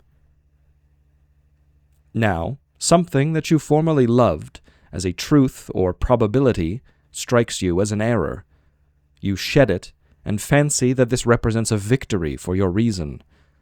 But perhaps this error was as necessary for you then, when you were still a different person. You are always a different person, as are all of your present truths, being a skin, as it were, that concealed and covered a great deal that you were not permitted to see. What killed that opinion for you was your new life and not your reason. You no longer need it, and now it collapses, and unreason crawls out of it into the light like a worm. When we criticize something, this is no arbitrary and impersonal event. It is, at least very often, evidence of vital energies in us that are growing and shedding a skin. We negate and must negate because something in us wants to live and affirm, something that we perhaps do not know or see as of yet. This is said in favor of criticism. 319. As interpreters of our experience. One sort of honesty has been alien to all founders of religions and their kind. They have never made their experiences a matter of conscience for knowledge. What did I really experience? What happened to me and around me at that time? Was my reason bright enough? Was my will opposed to all deceptions of the senses and bold in resisting the fantastic? None of them has asked such questions, nor do any of our dear religious people ask them even now. On the contrary, they thirst after things that go against reason, and they do not wish to make it too hard for themselves to satisfy it. So they experience miracles and rebirths, and hear the voices of little angels. But we others who thirst after reason, are determined to scrutinize our experiences as severely as a scientific experiment, hour after hour, day after day. We ourselves wish to be our experiments and guinea pigs. 321. New caution. Let us stop thinking so much about punishing, reproaching, and improving others. We rarely change an individual, and if we should succeed for once, something may also have been accomplished unnoticed. We may have been changed by him. Rather, let us see to it that our own influence on all that is yet to come balances and outweighs his influence. Let us not contend in a direct fight, and that is what all reproaching, punishing, and attempts to improve others amounts to. Let us rather raise ourselves that much higher. Let us color our own example ever more brilliantly. Let our brilliance make them look dark. No, let us not become darker ourselves on their account. Like all of those who punish others and feel dissatisfied, let us sooner step aside. Let us look away. 324. In media vita. In midlife. No, life has not disappointed me. On the contrary, I find it truer, more desirable, and mysterious every year. Ever since the day when the great liberator came to me, the idea that life could be an experiment of the seeker for knowledge, and not a duty, not a calamity, not a trickery, and knowledge itself. Let it be something else for others. For example, a bed to rest on, or the way to such a bed, or a diversion, or a form of leisure. For me, it is a world of dangers and victories in which heroic feelings, too, find places to dance and play. Life as a means to knowledge. With this principle in one's heart, one can live not only boldly, but even gaily, and laugh gaily, too. And who knows how to laugh anyway and live well if he does not first know a good deal about war and victory? 327. Taking seriously. In the great majority, the intellect is a clumsy, gloomy, creaking machine that is difficult to start. They call it taking the matter seriously when they want to work with this machine and think well. How burdensome they must find good thinking. The lovely human beast always seems to lose its good spirits when it thinks well. It becomes serious. And, where laughter and gaiety are found, thinking does not amount to anything. That is the prejudice of this serious beast against all gay science. Well then, let us prove that this is a prejudice. 328. To harm stupidity. Surely, the faith preached so stubbornly and with so much conviction that egoism is reprehensible has, on the whole, harmed egoism, while benefiting, as I shall repeat 100 times, the herd instinct. Above all, by depriving egoism of its good conscience, and bidding us to find in it the true source of all unhappiness. Your selfishness is the misfortune of your life. That was preached for thousands of years, and harmed, as I have said, selfishness, and deprived it of much spirit, much cheerfulness, much sensitivity, much beauty. It made selfishness stupid and ugly, and poisoned it. The ancient philosophers taught that the main source of misfortune was something very different. Beginning with Socrates, these thinkers never wearied of preaching. Your thoughtlessness and stupidity, the way you live according to the rule, your submission to your neighbor's opinion, is the reason why you so rarely achieve happiness. We thinkers, as thinkers, are the happiest of all. Let us not decide here whether this sermon against stupidity had better reasons on its side than did the sermon against selfishness. What is certain, however, is that it deprived stupidity of its good conscience.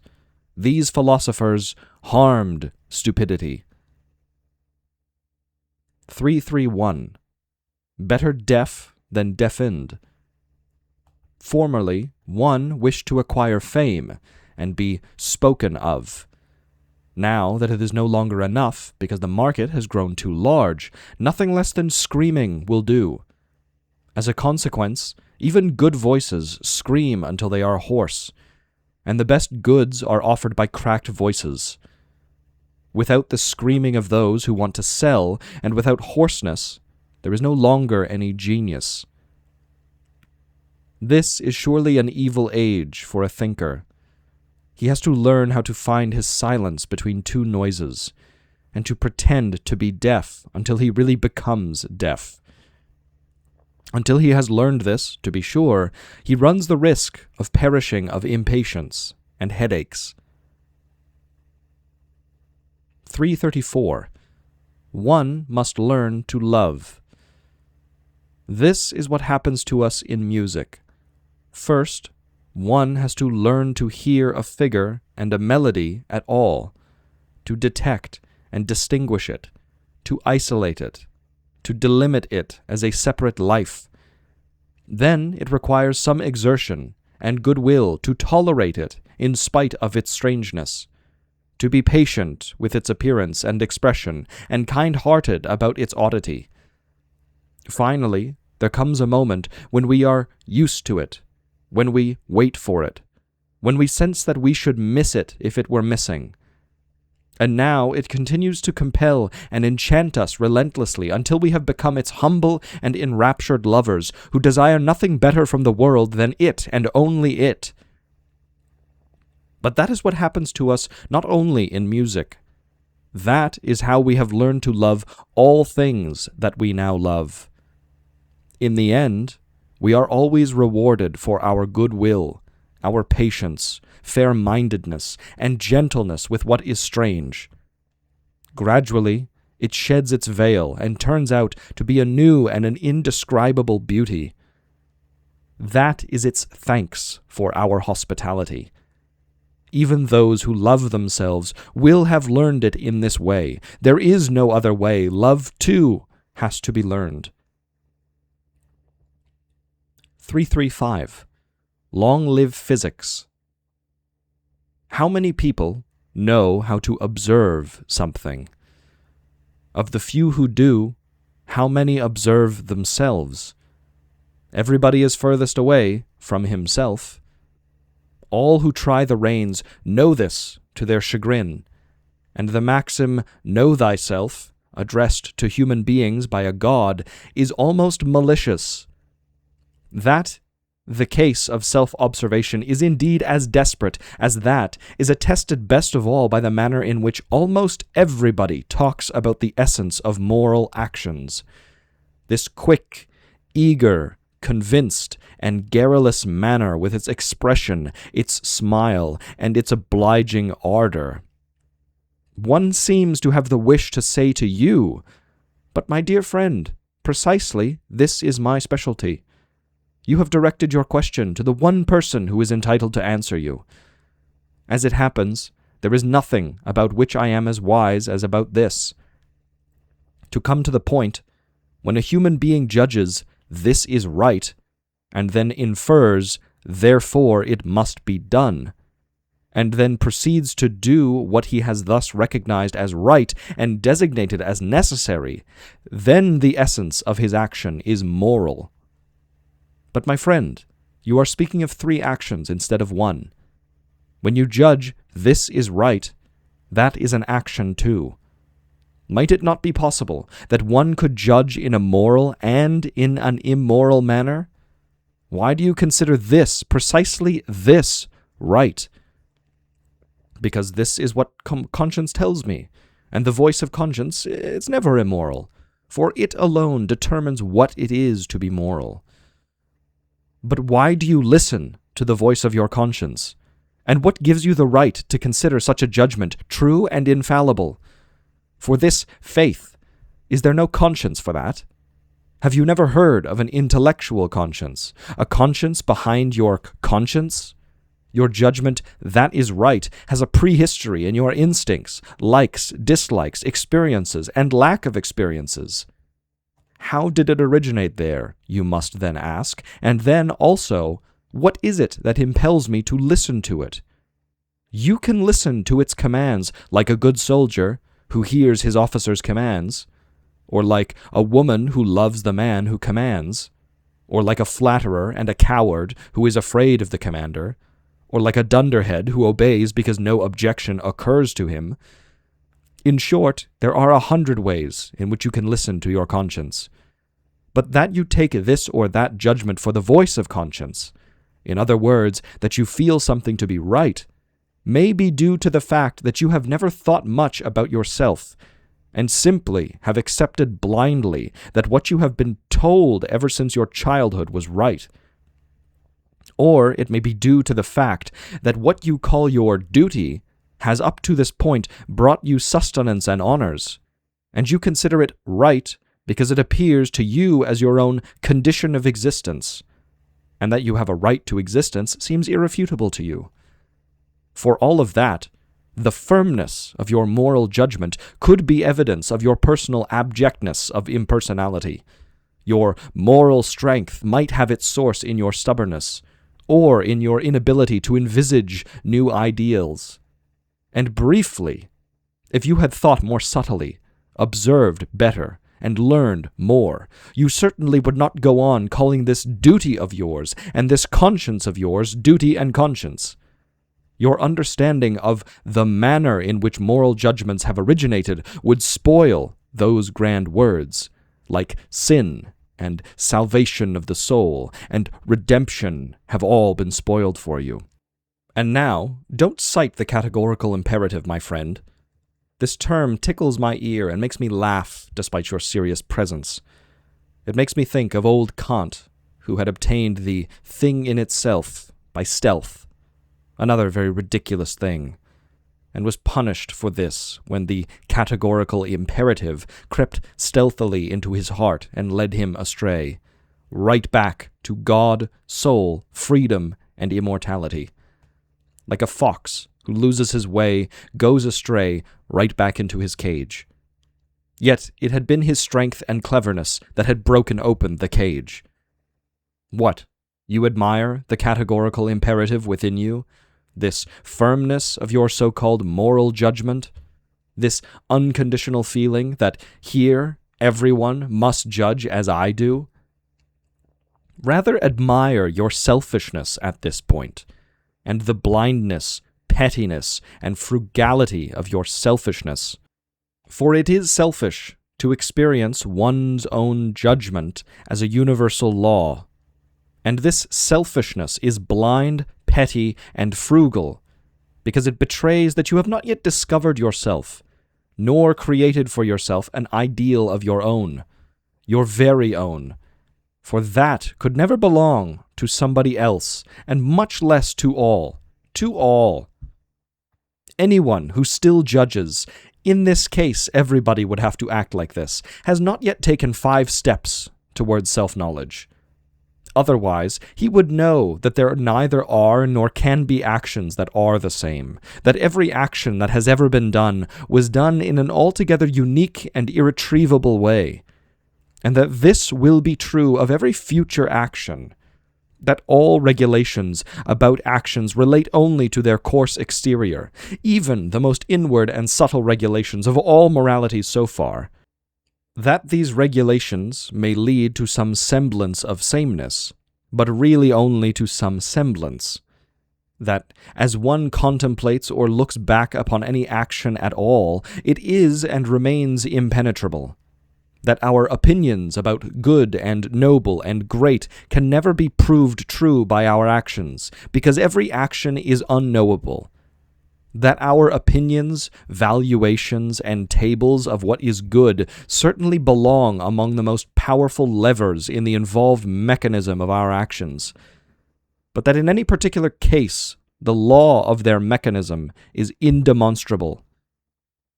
Let us therefore limit ourselves to the purification of our opinions and valuations, and to the creation of our own new tables of values. And let us stop brooding about the moral value of our actions. Yes, my friends, regarding all the moral chatter of some about others, it is time to feel nauseous. Sitting in moral judgment should offend our taste. Let us leave such chatter and such bad taste to those who have nothing else to do but drag the past a few steps further through time, and who never live in the present, which is to say, the many, the great majority. We, however, want to become who we are. Human beings who are new, unique, incomparable, who give themselves their own laws, who create themselves. To that end, we must become the best learners and discoverers of everything that is lawful and necessary in the world. We must become physicists in order to be able to be creators in this sense. While hitherto all valuations and ideals have been based on ignorance of physics or were constructed so as to contradict it. Therefore, long live physics, and even more so, that which compels us to turn to physics. Our honesty. 340. The Dying Socrates. I admire the courage and wisdom of Socrates in everything that he did, said, and did not say. This mocking and enamored monster and Pied Piper of Athens, who made the most overweening youths tremble and sob, was not only the wisest chatterer of all time, he was equally great in silence. I wish he had remained taciturn also at the last moment of his life. In that case, he might belong to a still higher order of spirits. Whether it was death, or the poison, or piety, or malice, something loosened his tongue at that moment and said, "O Crito, I owe Asclepius a rooster." this ridiculous and terrible last word means for those who have ears, O Crito, life is a disease. Is it possible that a man like him, who had lived cheerfully and like a soldier in the sight of everything, should have been a pessimist? He had merely kept a cheerful mien while concealing all his life, his ultimate judgment, his inmost feeling. Socrates suffered life, and then he still revenged himself with this veiled, gruesome, pious, and blasphemous saying. Did a Socrates need such revenge? Did his overrich virtue lack an ounce of magnanimity? Alas, my friends, we must overcome even the Greeks. 341. The greatest weight. What, if some day or night a demon were to steal after you in your loneliest loneliness, and say to you, this life as you now live it, and have lived it, you will have to live once more, and innumerable times more, and there will be nothing new in it, but every pain, and every joy, and every thought, and sigh, and everything unutterably small or great in your life will have to return to you, all in the same succession and sequence, even this spider, and this moonlight between the trees, and even this moment, and I myself. The eternal hourglass of existence is turned upside down again and again, and you with it, speck of dust. Would you not throw yourself down, and gnash your teeth, and curse the demon who spoke thus? Or have you once experienced a tremendous moment when you would have answered him, You are a god, and never have I heard anything more divine? If this thought gained possession of you, it would change you as you are, or perhaps crush you. The question in each and every thing, do you desire this once more, and innumerable times more, would lie upon your actions as the greatest weight. Or how well disposed would you have to become to yourself and to life to crave nothing more fervently than this ultimate, eternal confirmation and seal. Book 5. We Fearless Ones. Carcasse, tu tremblais? Tu tremblerais bien davantage, si tu savais où je t'emmène. Henri de la Tour d'Auvergne, Vicomte de Turenne, 1611 to 1675. French general, Marshal of France, 1643, buried in the Invalides in Paris by order of Napoleon. Sometimes during battle he could not help trembling. Then he talked to his body as one talks to a servant. You tremble, carcass? But if you knew where I am taking you, you would tremble a lot more. 343. The meaning of our cheerfulness. The greatest recent event, that God is dead, that the belief in the Christian God has become unbelievable, is already beginning to cast its first shadows over Europe. For the few, at least, whose eyes, the suspicion in whose eyes is strong and subtle enough for this spectacle, some suns seem to have set, and some ancient and profound trust has been turned into doubt. To them, our old world must appear daily more like evening, more mistrustful, stranger, older. But in the main, one must say, the event itself is far too great, too distant, too remote from the multitude's capacity for comprehension, even for the tidings of it to be thought of as having arrived as yet.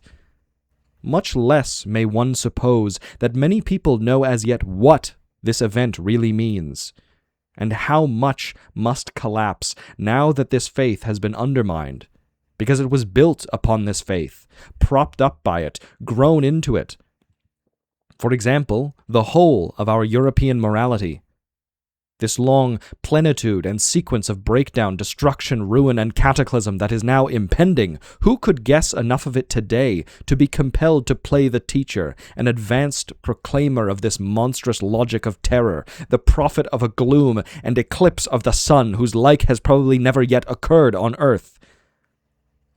Even we born guessers of riddles, who are, as it were, waiting on the mountains, posted between today and tomorrow, stretched in the contradictions between today and tomorrow, we firstlings and premature births of the coming century, to whom the shadows that must soon envelop Europe really should have appeared by now. Why is it that even we look forward to the approaching gloom without any real sense of involvement, and above all without any worry or fear for ourselves? Are we perhaps still too much under the impression of the initial consequences of this event? And these initial consequences, the consequences for ourselves, are quite the opposite of what one might perhaps expect. They are not at all sad and gloomy, but rather like a new and scarcely describable kind of light, relief, exhilaration, encouragement, dawn. Indeed, we philosophers and free spirits feel, when we hear the news that the old God is dead, as if a new dawn shone upon us, our heart overflows with gratitude, amazement, premonitions, and expectation. At long last the horizon appears free to us again, even if it should not be bright. At long last our ships may venture out again, venture out to face any danger. All of the daring of the lover of knowledge is permitted again. The sea, our sea, lies open again. Perhaps there has never yet been such an open sea. 344. How we, too, are still pious. In science, convictions have no right of citizenship, as one says with good reason. Only when they decide to descend to the modesty of hypotheses, of a provisional experimental point of view, of a regulative fiction, they may be granted admission, and even a certain value in the realm of knowledge, though always with the restriction that they remain under police supervision, under the police of mistrust. But does this not mean, if you consider it more precisely, that a conviction may obtain admission to science only when it ceases to be a conviction? Would it not be the first step in the discipline of the scientific spirit that one would not permit oneself any more convictions? Probably this is so. Only we still have to ask, to make it possible for this discipline to begin, must there not be some prior conviction? Even one that is so commanding and unconditional that it sacrifices all other convictions to itself? We see that science also rests on a faith. There simply is no science without presuppositions. The question whether truth is needed must not only have been affirmed in advance, but affirmed to such a degree that the principle, the faith, the conviction finds expression. Nothing is needed more than truth. And in relation to it, everything else has only second-rate value. This unconditional will to truth, what is it? Is it the will not to allow oneself to be deceived? Or is it the will not to deceive? For the will to truth could be interpreted in the second way, too. If only the special case, I do not want to deceive myself, is subsumed under the generalization, I do not want to deceive. But why not deceive? But why not allow oneself to be deceived? Note that the reasons for the former principle belong to an altogether different realm from those for the second. One does not want to allow oneself to be deceived, because one assumes that it is harmful, dangerous, calamitous to be deceived. In this sense, science would be a long-range prudence, a caution, a utility. But one could object in all fairness, how is that? Is wanting not to allow oneself to be deceived really less harmful, less dangerous, less calamitous? What do you know in advance of the character of existence to be able to decide whether the greater advantage is on the side of the unconditionally mistrustful or of the unconditionally trusting? But if both should be required, much trust as well as much mistrust, from where would science then be permitted to take its unconditional faith or conviction on which it rests? That truth is more important than any other thing, including every other conviction. Precisely this conviction could never have come into being if both truth and untruth constantly proved to be useful, which is the case. Thus, the faith in science, after which all exists undeniably, cannot owe its origin to such a calculus of utility. It must have originated in spite of the fact that the disutility and dangerousness of the will to truth, of truth at any price, is proved to it constantly. At any price. How well we understand these words once we have offered and slaughtered one faith after another on this altar. Consequently, will to truth does not mean I will not allow myself to be deceived, but there is no alternative. I will not deceive, not even myself. And with that, we stand on moral ground. For you only have to ask yourself carefully, why do you not want to deceive? Especially if it should seem, and it does seem, as if life aimed at semblance, meaning error, deception, simulation, delusion, self-delusion, and when the great sweep of life has actually always shown itself to be on the side of the most scrupulous polytropoi, charitably interpreted, such a resolve might perhaps be a quixotism, a minor, slightly mad enthusiasm, but it might also be something more serious, namely, a principle that is hostile to life and destructive. Will to truth. That might be a concealed will to death. Thus, the question, why science, leads back to the moral problem. Why have morality at all, when life, nature, and history are not moral? No doubt, those who are truthful in that audacious and ultimate sense that is presupposed by the faith in science, thus affirm another world than the world of life, nature, and history. And insofar as they affirm this other world, look, must they not by the same token negate its counterpart, this world, our world?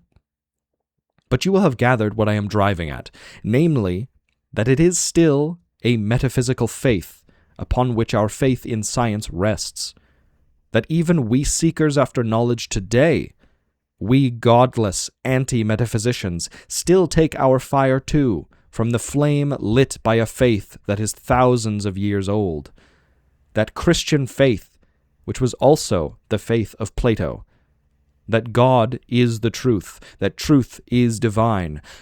But what if this should become more and more incredible? If nothing should prove to be divine anymore, unless it were error, blindness, the lie, if God himself should prove to be our most enduring lie?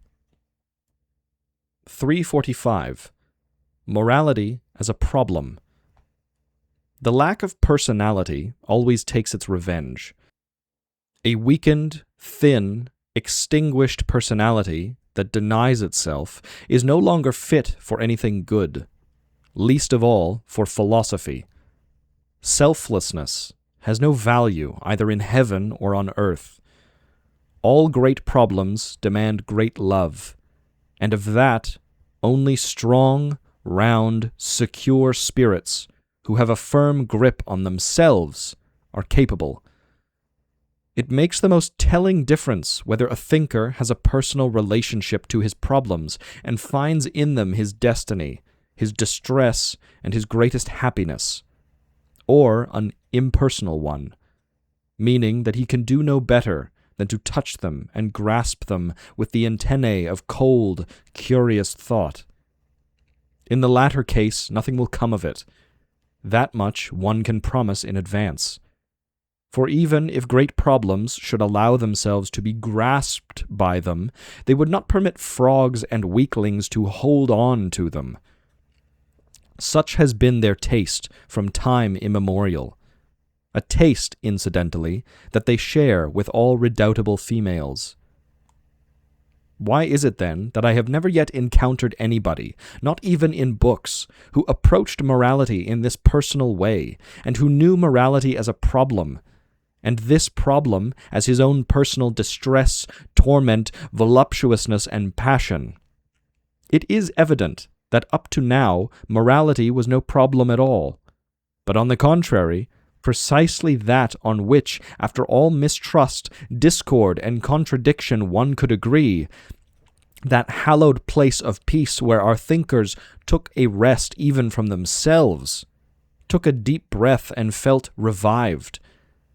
I see nobody who ventured a critique of moral valuations.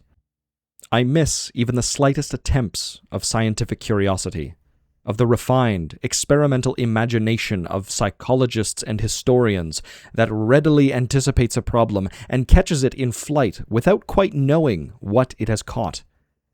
I have scarcely detected a few meager preliminary efforts to explore the history of the origins of these feelings and valuations, which is something quite different from a critique, and again different from a history of ethical systems.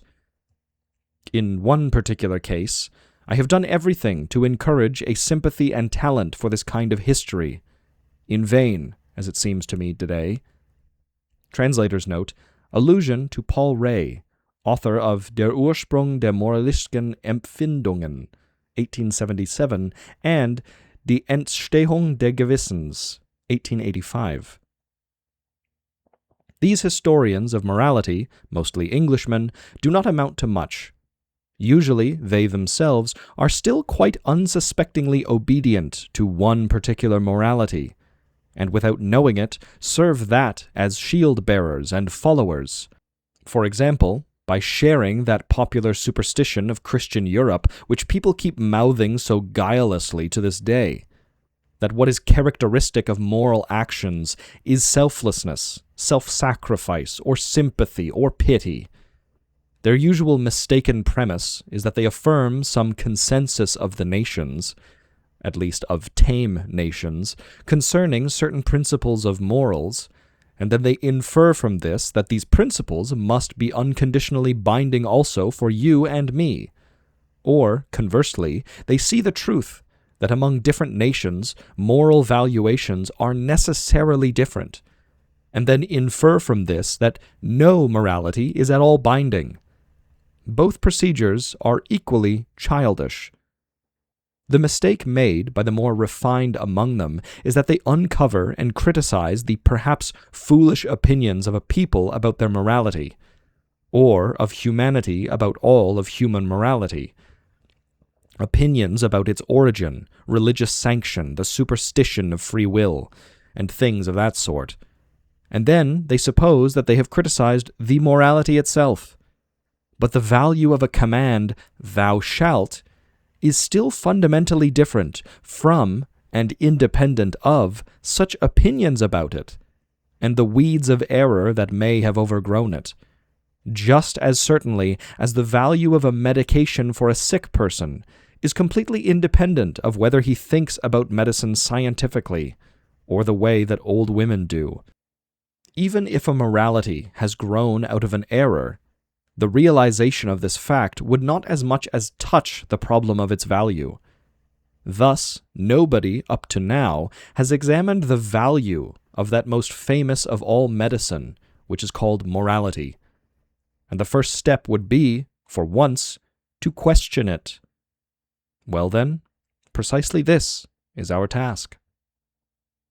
346. Our question mark. But you do not understand this? Indeed, people will have trouble understanding us. We are looking for words. Perhaps we are also looking for ears. Who are we, anyway? If we simply called ourselves, using an old expression, godless, or unbelievers, or perhaps immoralists, we do not believe that this would even come close to designating us. we are all three in such an advanced stage that you, my curious friends, could never comprehend how we feel at this point. Ours is no longer the bitterness and passion of the person who has turned himself away and still feels compelled to turn his unbelief into a new belief, a purpose, a martyrdom. We have become cold, hard, and tough in the realization that the way of the world is anything but divine. Even by human standards, it is not rational, merciful, or just. We know it well. The world in which we live is ungodly, immoral, inhuman. We have interpreted it far too long in a false and mendacious way, in accordance with the wishes of our reverence, which is to say, according to our needs.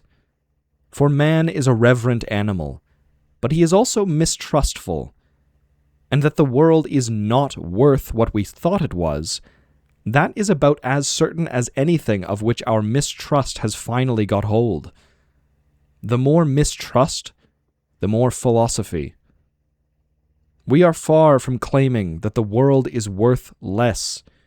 Indeed, it would seem laughable to us today if man were to insist on inventing values that were supposed to excel the value of the actual world.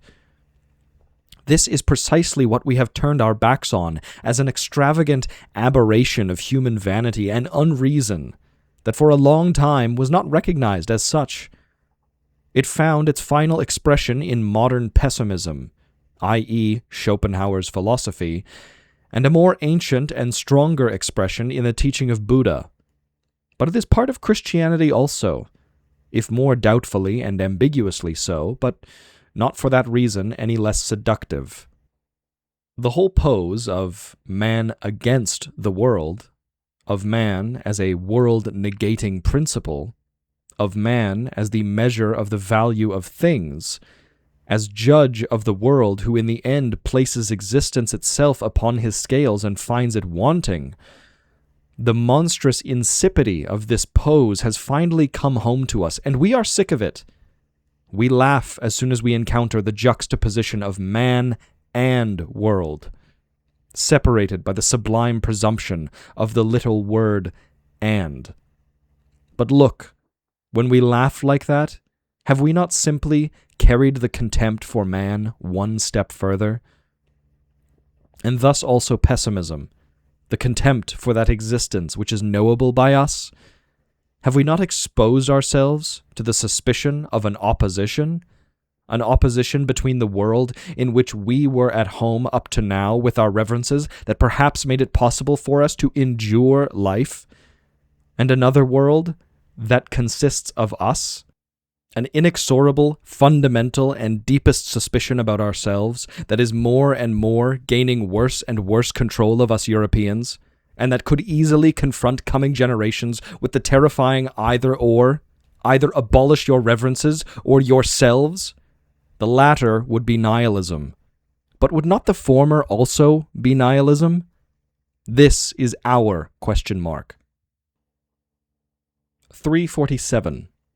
Believers and their need to believe. How much one needs of faith. Translator's note, in German there is only one word for belief and faith, Glaube, and to believe is Glauben. In order to flourish, how much that is firm, and that one does not wish to be shaken because one clings to it. That is a measure of the degree of one's strength, or, to put the point more clearly, of one's weakness. Christianity, it seems to me, is still needed by most people in old Europe today.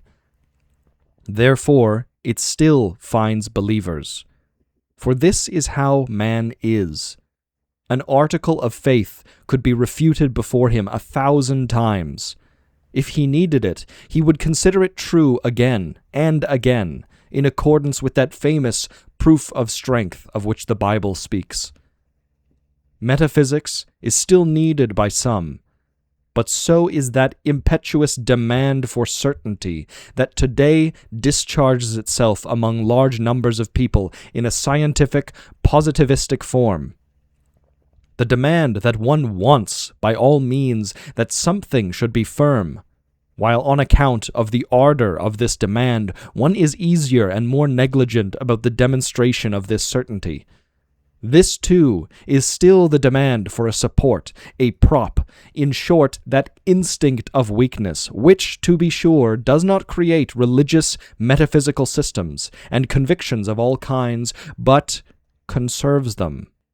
Actually, what is steaming around all of these positivistic systems is the vapor of a certain pessimistic gloom, something that smells of weariness, fatalism, disappointment, and fear of new disappointments, or else ostentatious wrath, a bad mood, the anarchism of indignation, and whatever other symptoms and masquerades of the feeling of weakness there may be. Even the vehemence with which our most intelligent contemporaries lose themselves in wretched nooks and crannies, for example, into patriotism, Vaterlanderei, I mean what the French call chauvinisme and the Germans German, or into petty aesthetic creeds after the manner of French naturalisme, which drags up and bears only that part of nature which inspires nausea and simultaneous amazement. Today, people like to call this part la vérité vraie, the true truth, or into nihilism à la Petersburg, meaning the belief in unbelief, even to the point of martyrdom, always manifests above all the need for a faith, a support, backbone, something to fall back on. Faith is always coveted most, and needed most urgently where will is lacking. For will, as the affect of command, is the decisive sign of sovereignty and strength. In other words, the less one knows how to command, the more urgently one covets someone who commands severely, a god, prince, class, physician, father, confessor, dogma, or party conscience. From this, one might perhaps gather that the two world religions, Buddhism and Christianity, may have owed their origin, and above all their sudden spread, to a tremendous collapse and disease of the will. And that is what actually happened. Both religions encountered a situation in which the will had become diseased, giving rise to a demand that had become utterly desperate for some, thou shalt.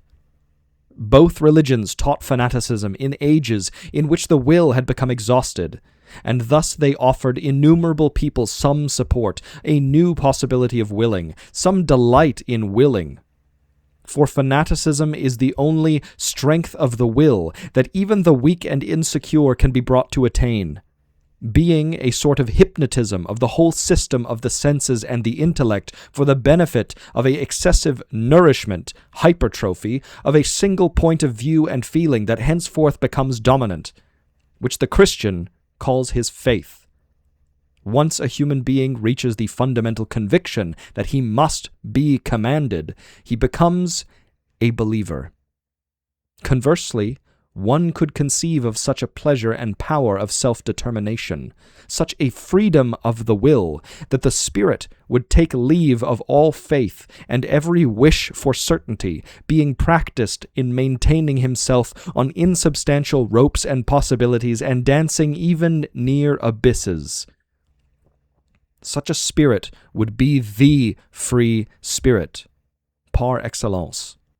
349. Once more, the origin of scholars.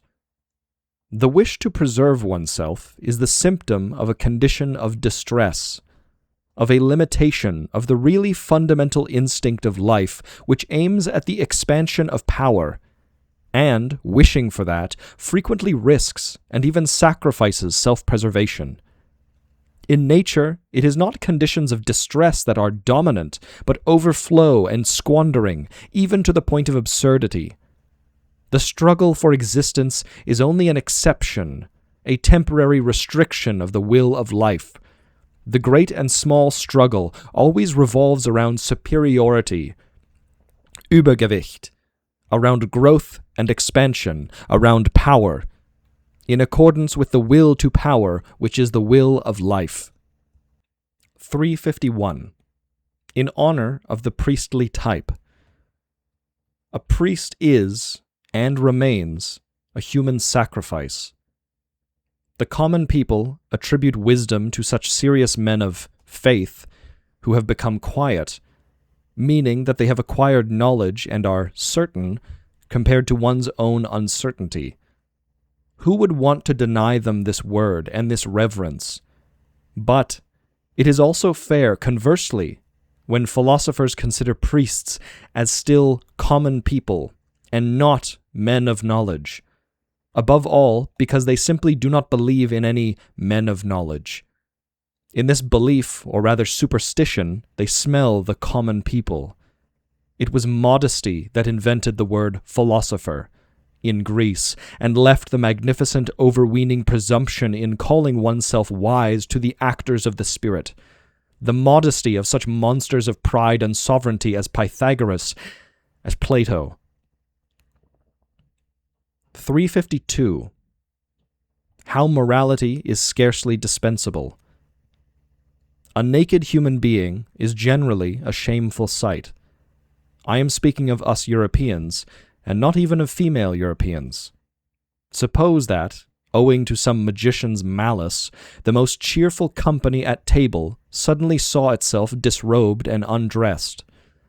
I believe that not only their cheerfulness would vanish, and that the strongest appetite would be discouraged. It seems that we Europeans simply cannot dispense with that masquerade which one calls clothes. Now, consider the way moral man is dressed up, how he is veiled behind moral formulas and concepts of decency, the way our actions are benevolently concealed by the concepts of duty, virtue, sense of community, honorableness, self-denial.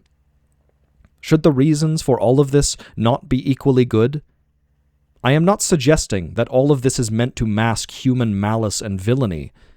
The wild animal in us, my idea is, on the contrary, that is precisely as tame animals that we are shameful sight, and in need of the moral disguise, that the inner man in Europe is not by a long shot bad enough to show himself without shame, or to be beautiful. The European disguises himself with morality because he has become a sick, sickly, crippled animal that has good reasons for being tame. For he is almost an abortion, scarce half-made, weak and awkward. It is not the ferocity of the beast of prey that requires a moral disguise, but the herd animal with its profound mediocrity, timidity, and boredom with itself.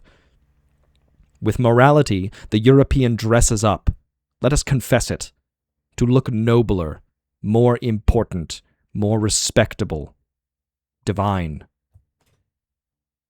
355. The origin of our concept of knowledge. I take this explanation from the street. I heard one of the common people say, "He knew me right away." Then I asked myself, what is it that the common people take for knowledge? What do they want when they want knowledge? Nothing more than this. Something strange is to be reduced to something familiar. And we philosophers, have we really meant more than this when we have spoken of knowledge? What is familiar means what we are used to, so that we no longer marvel at it. Our everyday, some rule in which we are stuck, anything at all in which we feel at home. Look, isn't our need for knowledge precisely this need for the familiar? The will to uncover under everything strange, unusual, and questionable something that no longer disturbs us? Is it not the instinct of fear that bids us to know? And the jubilation of those who attain knowledge, not the jubilation over the restoration of a sense of security? Here is a philosopher who fancied that the world was known when he had reduced it to the idea. Was it not because the idea was so familiar to him, and he was so well used to it, because he was hardly afraid of the idea any more? How easily these men of knowledge are satisfied. Just have a look at their principles and their solutions of the world riddle with this in mind. When they find something in things, under them or behind them, that is unfortunately quite familiar to us, such as our multiplication tables, or our logic, or our willing and desiring. How happy they are right away! For what is familiar is known. On this they are agreed. Even the most cautious among them suppose that what is familiar is at least more easily knowable than what is strange. And that, for example, sound method demands that we start from the inner world, from the facts of consciousness, because the world is more familiar to us. Error of errors. What is familiar is what we are used to, and what we are used to is most difficult to know. That is, to see it as a problem. That is, to see it as strange, as distant, as outside of us. The great certainty of the natural sciences in comparison with psychology and the critique of the elements of consciousness, one might almost say with the unnatural sciences, is due precisely to the fact that they choose for their subject what is strange, while it is almost contradictory and absurd to even try to choose for an object what is not strange. 365. The hermit speaks once more. We too associate with people. We too modestly don the dress in which, as which, others know us, respect us, look for us, and then we appear in company, meaning among people who are disguised without wanting to admit it. We too do what all prudent masks do, and in response to every curiosity that does not concern our dress, we politely place a chair against the door. But there are also other ways and tricks when it comes to associating with or passing among men, for example, as a ghost, which is altogether advisable if one wants to get rid of them quickly and make them afraid. Example, one reaches out for us, but gets no hold of us. That is frightening. Or we enter through a closed door, or after all the lights have been extinguished, or after we have died. The last is the trick of posthumous people par excellence. What did you think? One of them once asked impatiently. Would we feel like enduring the estrangement, the cold and quiet of the grave around us?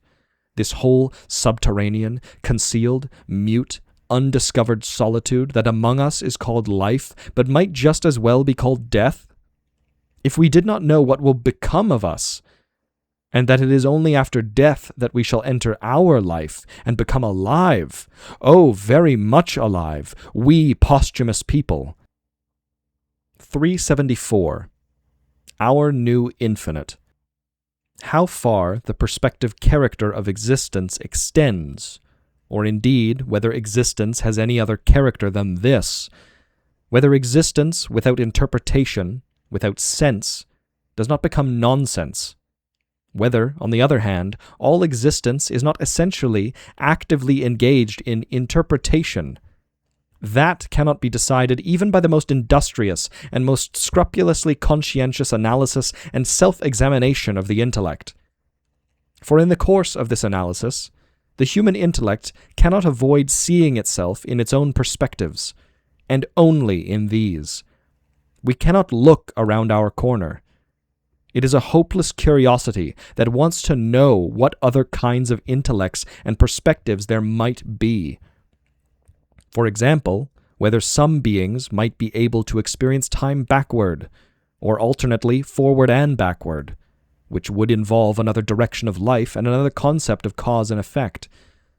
But I should think that today we are at least far from the ridiculous immodesty that would be involved in decreeing from our corner that perspectives are permitted only from this corner. Rather has the world become infinite for us all over again, inasmuch as we cannot reject the possibility that it may include infinite interpretations. Once more, we are seized by a great shudder. But who would feel inclined immediately to deify again, after the old manner, this monster of an unknown world, and to worship the unknown henceforth as the unknown one? Alas, too many ungodly possibilities of interpretation are included in the unknown, too much devilry, stupidity, and foolishness of interpretation, even our own human, all too human folly, which we know. 375. Why we look like Epicureans. We are cautious, we modern men, about ultimate convictions. Our mistrust lies in wait for the enchantments and deceptions of the conscience that are involved in every strong faith, every unconditional yes and no. How is this to be explained? Perhaps what is to be found here is largely the care of the burned child, of the disappointed idealist. But there is also another, superior component, the jubilant curiosity of one who formerly stood in his corner and was driven to despair by his corner, and now delights and luxuriates in the opposite of a corner, in the boundless, in what is free as such. Thus, an almost Epicurean bent for knowledge develops that will not easily let go of the questionable character of things. Also, an aversion to big moral words and gestures, a taste that rejects all crude, four-square opposites, and is proudly conscious of its practice in having reservations. For this constitutes our pride, this slight tightening of the reins as our urge for certainty races ahead, this self-control of the rider during his wildest rides. For we still ride mad and fiery horses, and when we hesitate, it is least of all danger that makes us hesitate. 377. We who are homeless. Among Europeans today, there is no lack of those who are entitled to call themselves homeless in a distinctive and honorable sense. It is to them that I especially commend my secret wisdom and my Gaia Scienza. For their fate is hard, their hopes are uncertain. It is quite a feat to devise some comfort for them, but what avail? We children of the future, how could we be at home in this today? We feel disfavor for all ideals that might lead one to feel at home, even in this fragile, broken time of transition. As for its realities, we do not believe that they will last. The ice that still supports people today has become very thin. The wind that brings the thaw is blowing. We ourselves who are homeless constitute a force that breaks open ice and all other too thin realities. We conserve nothing, neither do we want to return to any past periods. We are not by any means liberal. We do not work for progress. We do not need to plug up our ears against the sirens who in the marketplace sing of the future. Their song about equal rights, a free society, no more masters and no servants, it has no allure for us. We simply do not consider it desirable that a realm of justice and concord should be established on earth, because it would certainly be the realm of deepest leveling and chinoiserie. We are delighted with all who love, as we do, danger, war, and adventures, who refuse to compromise, to be captured, reconciled, and castrated. We count ourselves among conquerors. We think about the necessity for new orders, also for a new slavery. For every strengthening and enhancement of the human type also involves a new kind of enslavement. Is it not clear that with all of this we are bound to feel ill at ease in an age that likes to claim the distinction of being the most humane, the mildest, and the most righteous age that the sun has ever seen? It is bad enough that precisely when we hear these beautiful words, we have the ugliest suspicions. What we find in them is merely an expression and a masquerade of a profound weakening, of weariness, of old age, of declining energy. What can it matter to us what tinsel the sick might use to cover up their weakness? Let them parade it as their virtue. After all, there is no doubt that weakness makes one mild. Oh, so mild, so righteous, so inoffensive, so humane. the religion of pity to which one would like to convert us. Oh, we know the hysterical little males and females well enough who today need precisely this religion as a veil and makeup. We are no humanitarians. We should never dare to permit ourselves to speak of our love for humanity. Our kind is not actor enough for that, or not a Saint Simonist enough, not French enough. One really has to be afflicted with a Gallic excess of erotic irritability and enamored impatience to approach in all honesty the whole of humanity with one's lust. Humanity. Has there ever been a more hideous old woman among all old women? Unless it were truth. A question for philosophers. No, we do not love humanity. But on the other hand, we are not nearly German enough, in the sense in which the word German is constantly being used nowadays, to advocate nationalism and race hatred, and to be able to take pleasure in the national scabies of the heart and blood poisoning that now leads the nations of Europe to delimit and barricade themselves against each other as if it were a matter of quarantine. For that we are too open-minded, too malicious, too spoiled, also too well-informed, too traveled. We far prefer to live on mountains, apart, untimely, in past or future centuries, merely in order to keep ourselves from experiencing the silent rage to which we know we should be condemned as eyewitnesses of politics that are desolating the German spirit by making it vain. And that is, moreover, petty politics. To keep its own creation from immediately falling apart again, is it not finding it necessary to plant it between two deadly hatreds? Must it not desire the eternalization of the European system of a lot of petty states? We who are homeless are too manifold and mixed racially, and in our descent being modern men, and consequently, we do not feel tempted to participate in the mendacious racial self-admiration and racial indecency that parades in Germany today as a sign of a German way of thinking, and that is doubly false and obscene among the people of the historical sense.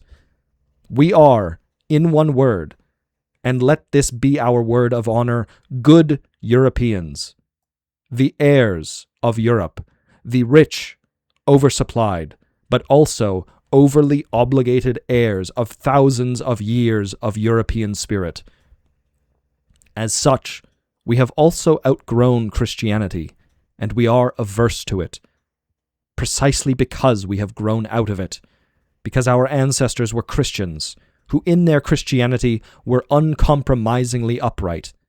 For their faith they willingly sacrificed possessions and position, blood and fatherland. We do the same. For what? For our unbelief? For every kind of unbelief? No. You know better than that, friends. The hidden yes in you is stronger than all of the no's and the maybes that afflict you and your age like a disease. And when you have to embark on the sea, you emigrants, you too are compelled by this, a faith. 379. The Fool Interrupts. The writer of this book is no misanthrope. Today, one pays too dearly for hatred of men. If one would hate the way man was hated formerly, timonically, wholly, without exception, with a full heart, with the whole love of hatred, then one would have to renounce contempt. And how much fine joy, how much patience, how much graciousness even do we owe precisely to our contempt? Moreover, it makes us the elect of God. Refined contempt is our taste and privilege, our art, our virtue perhaps, as we are the most modern of moderns. Hatred, on the other hand, places people on a par. Vis-a-vis, in hatred there is honor. Finally, in hatred there is fear, a good and ample element of fear. We fearless ones, however, we more spiritual human beings of this age, we know our own advantage well enough to live without fear of this age, precisely because we are more spiritual. We shall hardly be decapitated, imprisoned, or exiled. Not even our books will be banned or burned.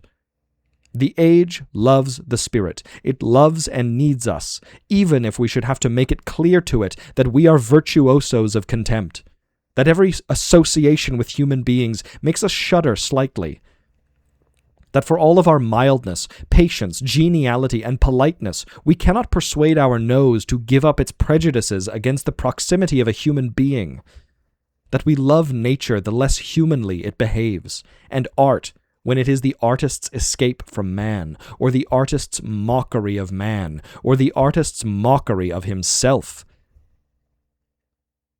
380. The Wanderer Speaks.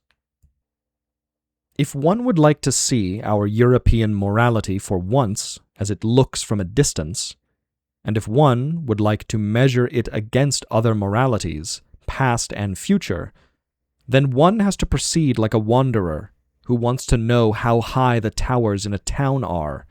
He leaves the town. Thoughts are moral prejudices.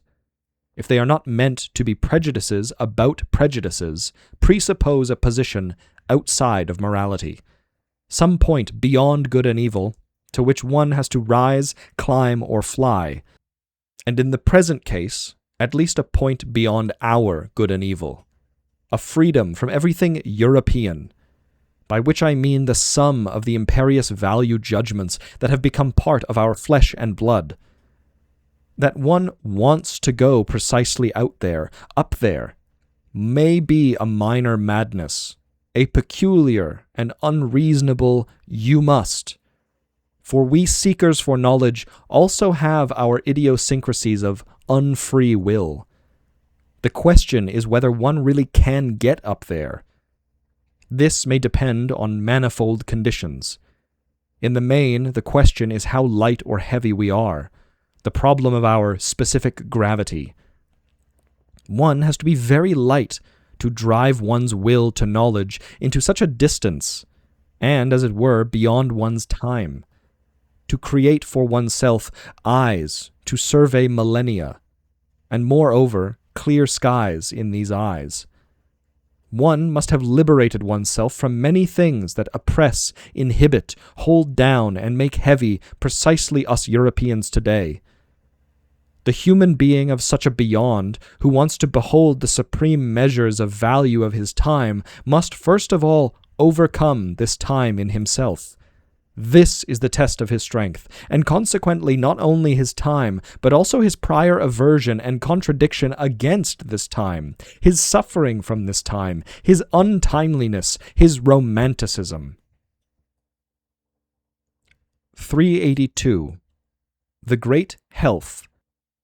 Being new, nameless, hard to understand, we premature births of an as yet unproven future need for a new goal, also new means, namely a new health, stronger, more seasoned, tougher, more audacious, and gayer than any previous health.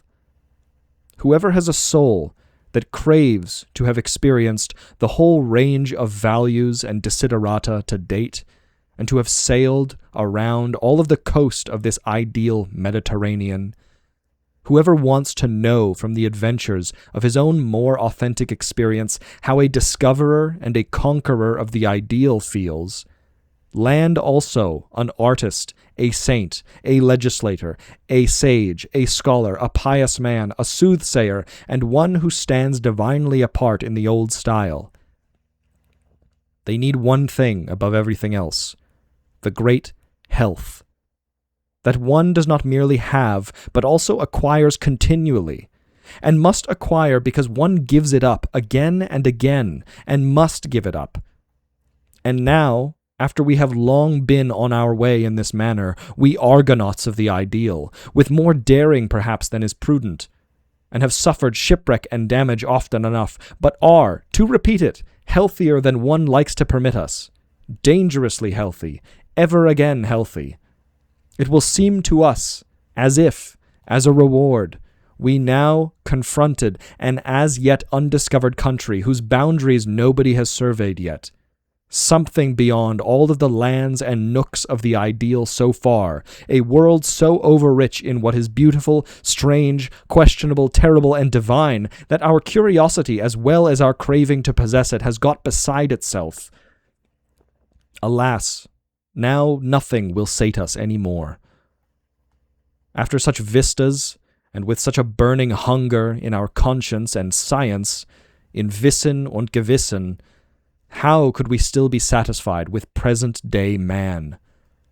It may be too bad, but it is inevitable that we find it difficult to remain serious when we look at his worthiest goals and hopes, and perhaps we do not even bother to look anymore. Another ideal runs ahead of us, a strange, tempting, dangerous ideal to which we should not wish to persuade anybody, because we do not readily concede the right to it to anyone. The ideal of a spirit who plays naively, that is, not deliberately, but from overflowing power and abundance, with all that was hitherto called holy, good, untouchable, divine, for whom those supreme things that the people naturally accept as their value standards signify danger, decay, a debasement, or at least recreation, blindness, and temporary self-oblivion. The ideal of a human, superhuman well-being and benevolence, Wohlseins und Wohlwollens, that will often appear inhuman. For example, when it confronts all earthly seriousness so far, all solemnity in gesture, word, tone, eye, morality, and task so far, as if it were their most incarnate and involuntary parody, and in spite of all of this, it is perhaps only with him that great seriousness really begins. That the real question mark is posed for the first time. That the destiny of the soul changes. The hand moves forward, and the tragedy begins.